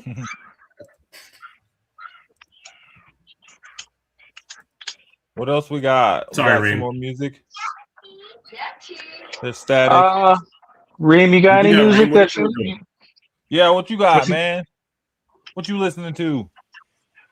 Nothing impactful, man. I'm not gonna lie. Like, You don't have a motivational song? I actually just got a really good book. Like, no, if anything motivational would just be considered gospel music for me. Like, I used to, Some Kirk Franklin. Gospel. I was thinking more like Fred Hammond or like kind of deeper than Kirk, Hezekiah, stuff like that. But yeah. If I'm looking for motivation, I'm gonna dive deep in, and we're going to like break every chain, like, or something about the name Jesus. Like, we're gonna go super deep into that realm if I'm listening to motivational music. But as far as anything new in the rotation that I like, no, not at all. I've been listening to the same stuff. I tried to, venture out with some new stuff, but it's just we're not in the same time period as we were before. Like, 2016 to like 2020, it was new hot stuff every like time you turned your head. Now it's like I've been disappointed a bunch. The Shady album was good though. That's not new, but it's newer. The one thing I've been listening to still pretty consistently that I think really you put me on to, like, I had heard about him a bunch, but when his new album came out, we started talking about it more and more, is Leon Thomas. I've been listening to that Folks album still. Of course. I mean, of course. That's a beautiful album. I'm re-listening to some of Anderson .Paak's stuff. Gotten back into him. He's in my rotation heavy right now, but I've been listening to some Floetry recently. I've been going deeper in my Duffy, some Mint Condition lately. Yes, sir. I remember. And Blackstreet, I've been in that bag recently. I've been listening to some Chris Cross. I had some Chris Cross on the other day, Chris Cross is crazy, man. I had some Fat Boys playing in the background, man. Come on now, some heavy. It's the miggity mac. Right. Hey, look, Chris Cross had a single on their last album that hit called Tonight. That song was the joint. I don't know if you ever heard it, remember it, but if you don't remember that one, go back and listen. It's worth it. Who was it? Chris Cross. Chris Cross. Oh man. Yes, sir. On their third album, it was called Tonight. That was a banger. Okay. Who else? I'm trying to think of who else I've been. The facts too. Rolling with Stevie, of course. Stevie Wonder. I mean, yes, of course. Not Stevie Nicks. I thought you meant Stevie Nicks. No. Or Stevie J. Or Stevie J. Or Stevie B. No. Bobby Valentino. No. Yeah. Tank. Gosh. Tank. I feel like as a guy in high school during a time period, I hated Tank. I've listened to a lot of Givian, Sam said Dax is awesome. I agree with Sam. Yeah, if you're not on Givian, I should be on Givian. He's good. Givian's amazing. The voice is ridiculous. Givian, Teddy Swims. Of course. That's kind of that's my genre. Let me see. Trying to think of somebody obscure that I can name. Wale. I'm just kidding. All right. Huh? The Clips. The Clips make my favorite song ever, man. You own one. There you go. Clips, man. They just got number 2 album of 2025. For real? I might catch some flack for this, but I'm really not while we're in that realm of rap, I'm not a big Freddie Gibbs fan, bro. Well, I mean, obviously you're not alone, or else he'd be popping, right? Just saying, bro. Yo, this is my whole.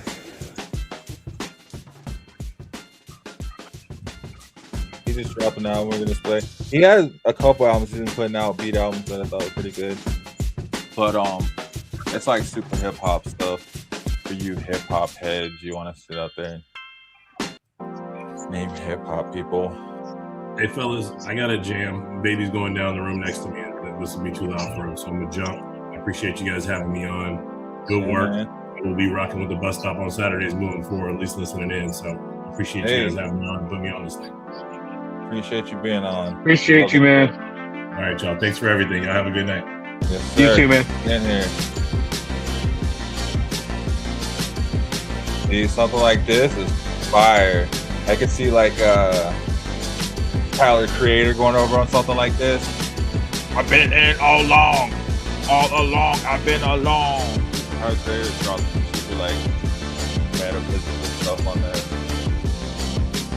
But yeah, I guess there hasn't really been a whole lot to come out lately. Yeah. No, the only other like one that I actually took a good listen to was Nas and DJ Premier's new album, Light Years. Okay, how was that? It's pretty good, honestly. You know, it's Nas, so I mean, he comes with the lyrical flow. He still has it. He's proven he still has it. The production, the beats, they're all there. It's just a matter of, I don't think that there's like one singular like radio hit that's gonna make that album blow up at all. It's definitely like for the streets. For the streets. But it seems like it's kind of the move that like it seems like most of New York has been going with any like New York artists, is they're kind of just doing music for the streets. They're not necessarily doing it for radio play or views or streams or anything like that. Where do you rank it at on your scale of? I put it at gas. I put it at that 91 octane. 91 octane.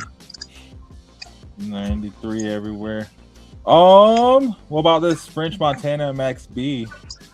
I seen that. It's interesting to see Max B get out and put something out so quick. Yeah. I know he dropped the album quicker than BG did. I don't even think BG still ain't dropping an album. He got all these mistakes. Right. Nah. Rio the young OG. Long live Drakeo the ruler. Yeah, which I've never heard that person. I don't know. Let's see what Rio the young OG sounds like. Kareem, you heard of Rio the young OG? Absolutely not. Who? I don't think any. Let me see. He looks like a mixture of Big X the Plug and Seal. Let's just shuffle it. Dr. Doolittle. He's from Flint, Michigan, though.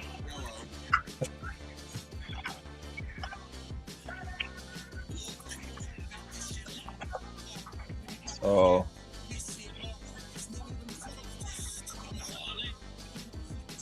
Yeah. Got a lot of aggression. Shy Glizzy. Who's that other rapper that came out of Flint, Michigan? Shy Glizzy, when he got his chain stolen, I was in high school, and one of my homeboys was cool with the gang that stole it. I got to see his chain. That's funny. That's funny you bring that story up because his album was called "I Was Actually Being Humble." He was. They didn't sell it. He was being humble. Sure. But yeah, they snatched that shit. I took some pictures on my old phone. But yeah, man, I have pictures of me on the internet somewhere floating with me with a chain on. But for the Didn't they purpose, make a YouTube video on that and everything? yeah, DJ Academics that's when he was prime. Yeah. We too hard flight risk. BEO, little Kenny. These people and their names. Yeah, New Music Friday has been kind of weak lately. Yeah, definitely. Like even digging deep into like releases and all that. There's not a whole lot even coming out in like the underground world, honestly. It's just kind of slow season. Everybody's hibernating. There's been a lot of concert movement and concert like show announcements and all that. Ice Cube announced his 420 show for Red Rocks. Ice Cube 420 at Red Rocks. Ice Cube 420 at Red Rocks. Sure. Today was a good day. Yeah. And I can't remember who even opens up for him. There's a decent couple of openers for him with it. It's Conway the Machine dropped an album. I mean, that would alone make me go, honestly. One of his openers is going to be Big Boy of Outkast. Oh, nice. Wait, Big Boy of Outkast or Big Boy and Outkast? Big Boy of Outkast. Oh. Yeah. I go see Big Boy. I thought you said Outkast. Yeah, no, I mean, to see Andre 3000, I mean, that would be the headliners right there. I mean, even over Ice Cube, it'd be Ice Cube opening up for Outkast, if that was the case. Yeah. I mean, I'd go see Ice Cube, but I feel like he'd just be doing all his new songs. Right, which, I mean, we would listen to those, and, I mean, it's nothing captivating. Yeah. I mean, if he brought out the whole West Coast with him, and he had Warren G and Mac 10, and that would make it interesting for sure. But to have Atlanta open up for him, and it's just Ice Cube, seems like it's. I've been to Just Ice Cube show. It's all right. It's fun. It's good times. He plays the hits definitely, but it's nothing that I'm just like, oh man, I gotta go see that again. John Batiste dropped an album. I like John Batiste. John Batiste is my motivational music. Bro, I swear you just be throwing quotes up, bro. What? I swear. We have to. I'm going to do this one of these days, bro. I'm going to just start writing down the Cedric quotes for the pod, bro. Right. John Batiste is going to be the game of the week. Yes, bro. The Game dropped an album, Gangsta Grills. And I'm going to bring them up randomly, too. The quotes. Famous quotes of Cedric. Right. Put it on soundboard. Who wasn't blessings to you from the Destin Florida. Oh, nice. Thank you. Likewise. Shout out to DT Hope -23. Oh, and they hit the like and subscribe. Hey, big shout out. Big shout out. Big shout out. Appreciate you, man. But yeah, nah, bro. Who'd you say if they weren't injured, it'd be Saquon Barkley? J.K. Dobbins. You saw him. You saw him. He was already in the top 5 when he was healthy. Come on. You saw what he's doing when he's healthy. You can't even deny that. Dobbins is Saquon Barkley if he was never injured. Yeah, Saquon Barkley ain't even Saquon Barkley. And he didn't even get injured. Right? What his problem was though is he made the Madden cover. What had happened was Saquon. Yeah, but he made it backwards though. It wasn't even like he was on there facing everybody. He was backwards. So he thought that would save him. Don't save him. She don't want to be saved. Try to do like some reverse psychology on Madden curse. If you can't see my eyes and my eyes don't see your face when you look at the cover of the game and you pick the cover up and you buy the game and don't see me, do I still get hurt? Write that down, Reem. That goes in the quote section. Who knows? I'm writing it down right now. All right. What else we got, man? I'm hungry. Me too. Man, there really isn't much more. There's a list, but I mean, the list is just, I mean, I'll read through it. We got B.O. Lil Kenny with B.O. Status 3. We got Shy Glizzy. I Was Actually Being Humble album. We got J Hus, Half Clip. If anybody, Half clip, half watching clip. this, if anybody that's watching this actually knows any of these guys, feel free to comment and chime in on how you feel about them. But I mean, I gotta listen to them to actually understand like who these people even are really. I'm Pooh not even gonna Shiesty. lie. I'm never gonna listen to him. Yeah. I will not front right now and tell you guys that I'm gonna listen to him because I won't. I'm just joking. I will listen to. I was trying to listen to. Well, I listened to the French Montana and Max B. I started it. It has a pretty nice beat It's just, to it. I'm not gonna lie, bro. We've been passing. We have not been gassing, bro, on this channel, bro. Like, Yeah. I'm not gonna lie. It's been a lot we of gotta passing get some going on. gas up, man. We need some gas up. Like we're looking like prime Chris Paul where we're passing right now, bro. Oh gosh, we're just gonna drop out overnight. Like, I never felt, when Kendrick said we passing the by. I'm John Stockton. Like, we're really John Stockton. All right, well, the baby YN. That's You're not gas. speaking to me, bro. No, that's not. You're a touching my YN. skin. I mean, I was in my past. I grew up now. I got a degree. I got a degree. Well, what's in gas? shit. Tell us what's gas, Kareem. I don't know. None of what we've been talking about. I haven't been finding there's gas nothing either. right now. There's no gas. It's new. There's no new gas. You got to travel to the next town to find some new gas. You know, hope you the make new it. song, new-ish. Jordan Ward. You guys listen to Jordan Ward? No. All right, look up Jordan Ward. There's a song called "Smoking Partner." It's a vibey song. There's no like hard bars in there. Like it's a cool song. Let's see. It's Midwest. Some St. Louis Midwest soul. Yeah, is he talking about robbing? No, shooting? he's talking about smoking. Smoking. I don't smoke, but I'm None of us smoke. Of course not. Drugs are bad, okay? He looks like Jaden Smith. He does look like Jaden Smith. Yeah. Oh man, now I can't unsee it. He looked like this dude off this TV show I watched.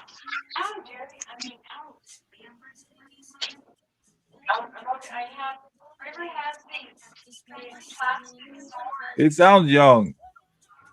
He is young. No, he sounds like 14.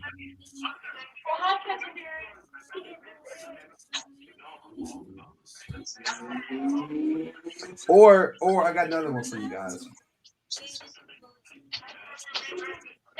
He has an album coming out. Oh, that's what Smoking Partner's off of. Here.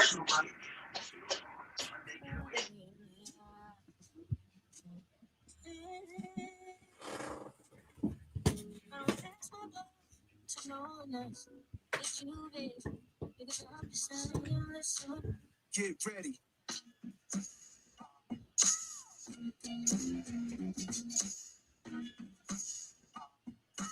Oh yeah, Conway the Machine got an album out. You guys rock with Conway the Machine? Or I got another song for you, brother. What is it? It's called Gang Gang. Gang Gang. If you're Do you gang bang? Yes. I be outside with my gang gang. With Chef Put Boy your hands up if you gang bang. Yes, or that's Jack Boys? Chef Amigos. Chef Boy. I mess with There's gang like bang for sure. 5 different tracks called Gang Gang. Gang Gang, Chef Boy, YS, and Hitter. Yeah. Now this is YN music for sure. Right. I agree. Nah, I want old man, Owen music. I need Owen music. Who is this? Chef Boy? Chef Boy. Let's see. I'm from the Deuce, the Foe, the Bix, the 8, He the just 9. dropped an album. Well, November he dropped an album.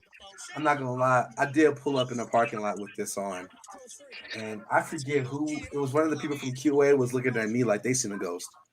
It was all 4 windows down. This was playing. No, and I pulled up in hard. One of the girls from QA looked at me like, This is human resources music. Yeah, bro. You're gonna get written up, man. That's why I listen to 104.3 The Fan.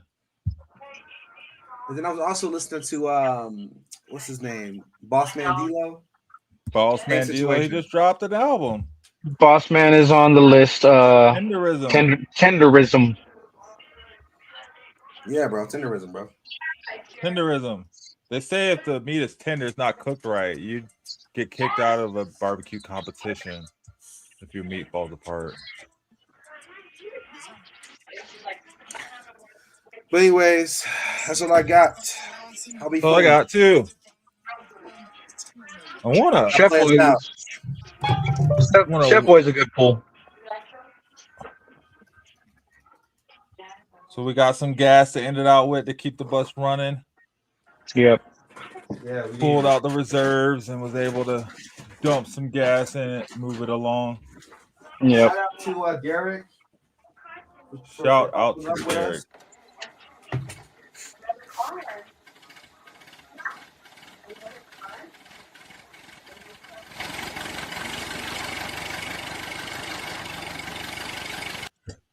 Yes. Shout out to Derek. Come back on whenever, man. Especially to talk some football. God bless. I think that was the longest football segment we've had in a while. I like it. Yeah, man. Man's an analyst for real, bro. Yeah. No, I don't know. Some of those picks though were suspect. Some of your picks oh, okay. Like, dude, you like the most suspect picker on the planet, though. Who? You. Oh, just because I picked the tie for the Chargers-Chiefs game doesn't mean it's suspect. And the Titans, like 2 out of the 14 weeks, I almost you haven't picked them. I know you almost did. It was a hard one. It was hard to pick the 49ers. I don't believe in the 49ers, but I believe in them to win. I mean, you also picked the Pats, but so did Reem. So yeah, exactly. If it's gonna snow, man, the Bills are taking that game. No, they're not. You see, Josh Allen has run over 500 yards in the past 2 games. That dude's tired. He's tired. And it's the first round of the playoffs for fantasy football. You know he about to let somebody down. Somebody's depending on it big time. Josh Allen's going to win me this week. And he's like, hold my beer. Let me show you something. So, I don't know. I just hope that he doesn't do good. I think that's what it is. And then we got the Broncos pack. We all got Broncos except for Reem. Reem has the pack going 34-28. I got 19-10 Broncos. You got 42-10 Broncos. That's just hatred from Reem. That's all it is. He knows where his heart lies. He knows what's up. I'm doing it right now. I'm hating right now. I need him to keep picking the Broncos because every time. I need him to keep picking the other teams because every time he picks the other teams, Broncos win it out. Yeah, but when he picks the Broncos, they win it out too. Either way it goes, they just win it out. They're 11-2. I did pick the Broncos last week. Very rare. Mm-hmm. Very rare Broncos W. What's their home record right now this year? Broncos? Have they only lost one at home? I don't think we've lost at home.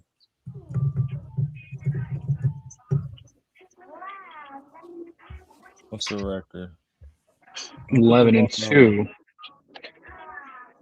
Yeah, but I think they lost to the Colts at the Colts. Yeah, and then they lost to the Chargers in LA. So yeah, we're undefeated at home. Going against the grain, assuming the Broncos are going to lose to the pack at home. If we lose, it doesn't matter. I mean, it does matter, but Might as well lose this week if you're gonna lose. If you're gonna get another loss, it might as well be this week against the NFC. That's all I gotta say. Yeah, no, but I see them winning against the Jags at home. I see them actually beating the Chiefs in Arrowhead. I know. And what did we say? 13-3? Yeah. I think the beginning. No, mine was 12, and my original record pick was, I think, 12-4, or 12-4 was my original pick. Let me see. I think mine was the same. I think we had the same record. We just got to it different ways. Yeah, exactly. I did not see them taking out the Eagles. I didn't see them taking out the Bengals.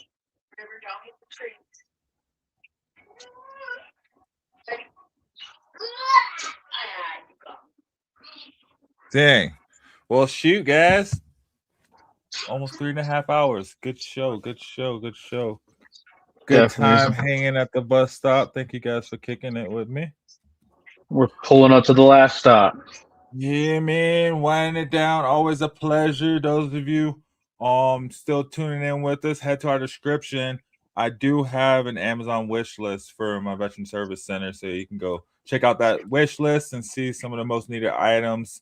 Those go directly to the service center. Where can you find that again? It's in the description. Under I think it's like about halfway down. But it is labeled. This is Bill Daniels Veteran Service Center Amazon wish list. Yeah, so you can use that. And like I said, it goes directly to the veterans. It goes directly to the service center, and we give it out to veterans that need it. Other than that, if you haven't already, head over to our Shady Sports Network YouTube channel and subscribe. Also, head over to our live channel. We will have the Army-Navy game on there, I believe, today. I think is what I saw. So that'll be pretty cool. You can go and catch that if you're not watching John Cena's last match, of course. Yeah, so we got our picks in.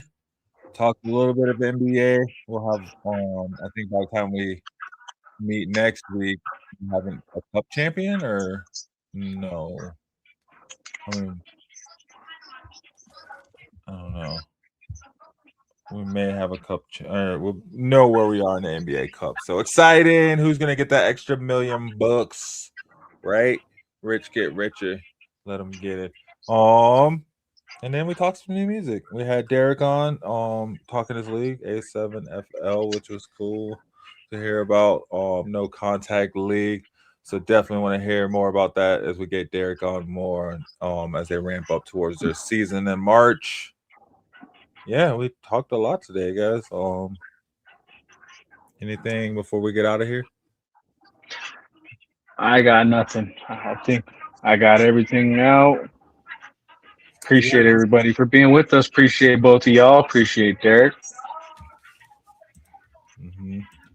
Reem, I'm Gucci. Got anything for your Lakers? Any?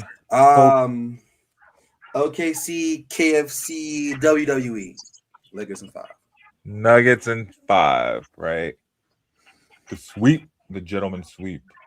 Yeah, screw OKC. I can agree with you on that for sure. Like, no one cares about those guys. All right, guys. Yes, it's been fun. It's been real. Please remember to hit that like button. Thanks for hanging with us this Saturday morning. Hope you guys enjoy the rest of your day. Those of you watching on the rewatch, hit that like button and subscribe. Thanks for joining us. Other than that, peace. Peace. I'm a game changer.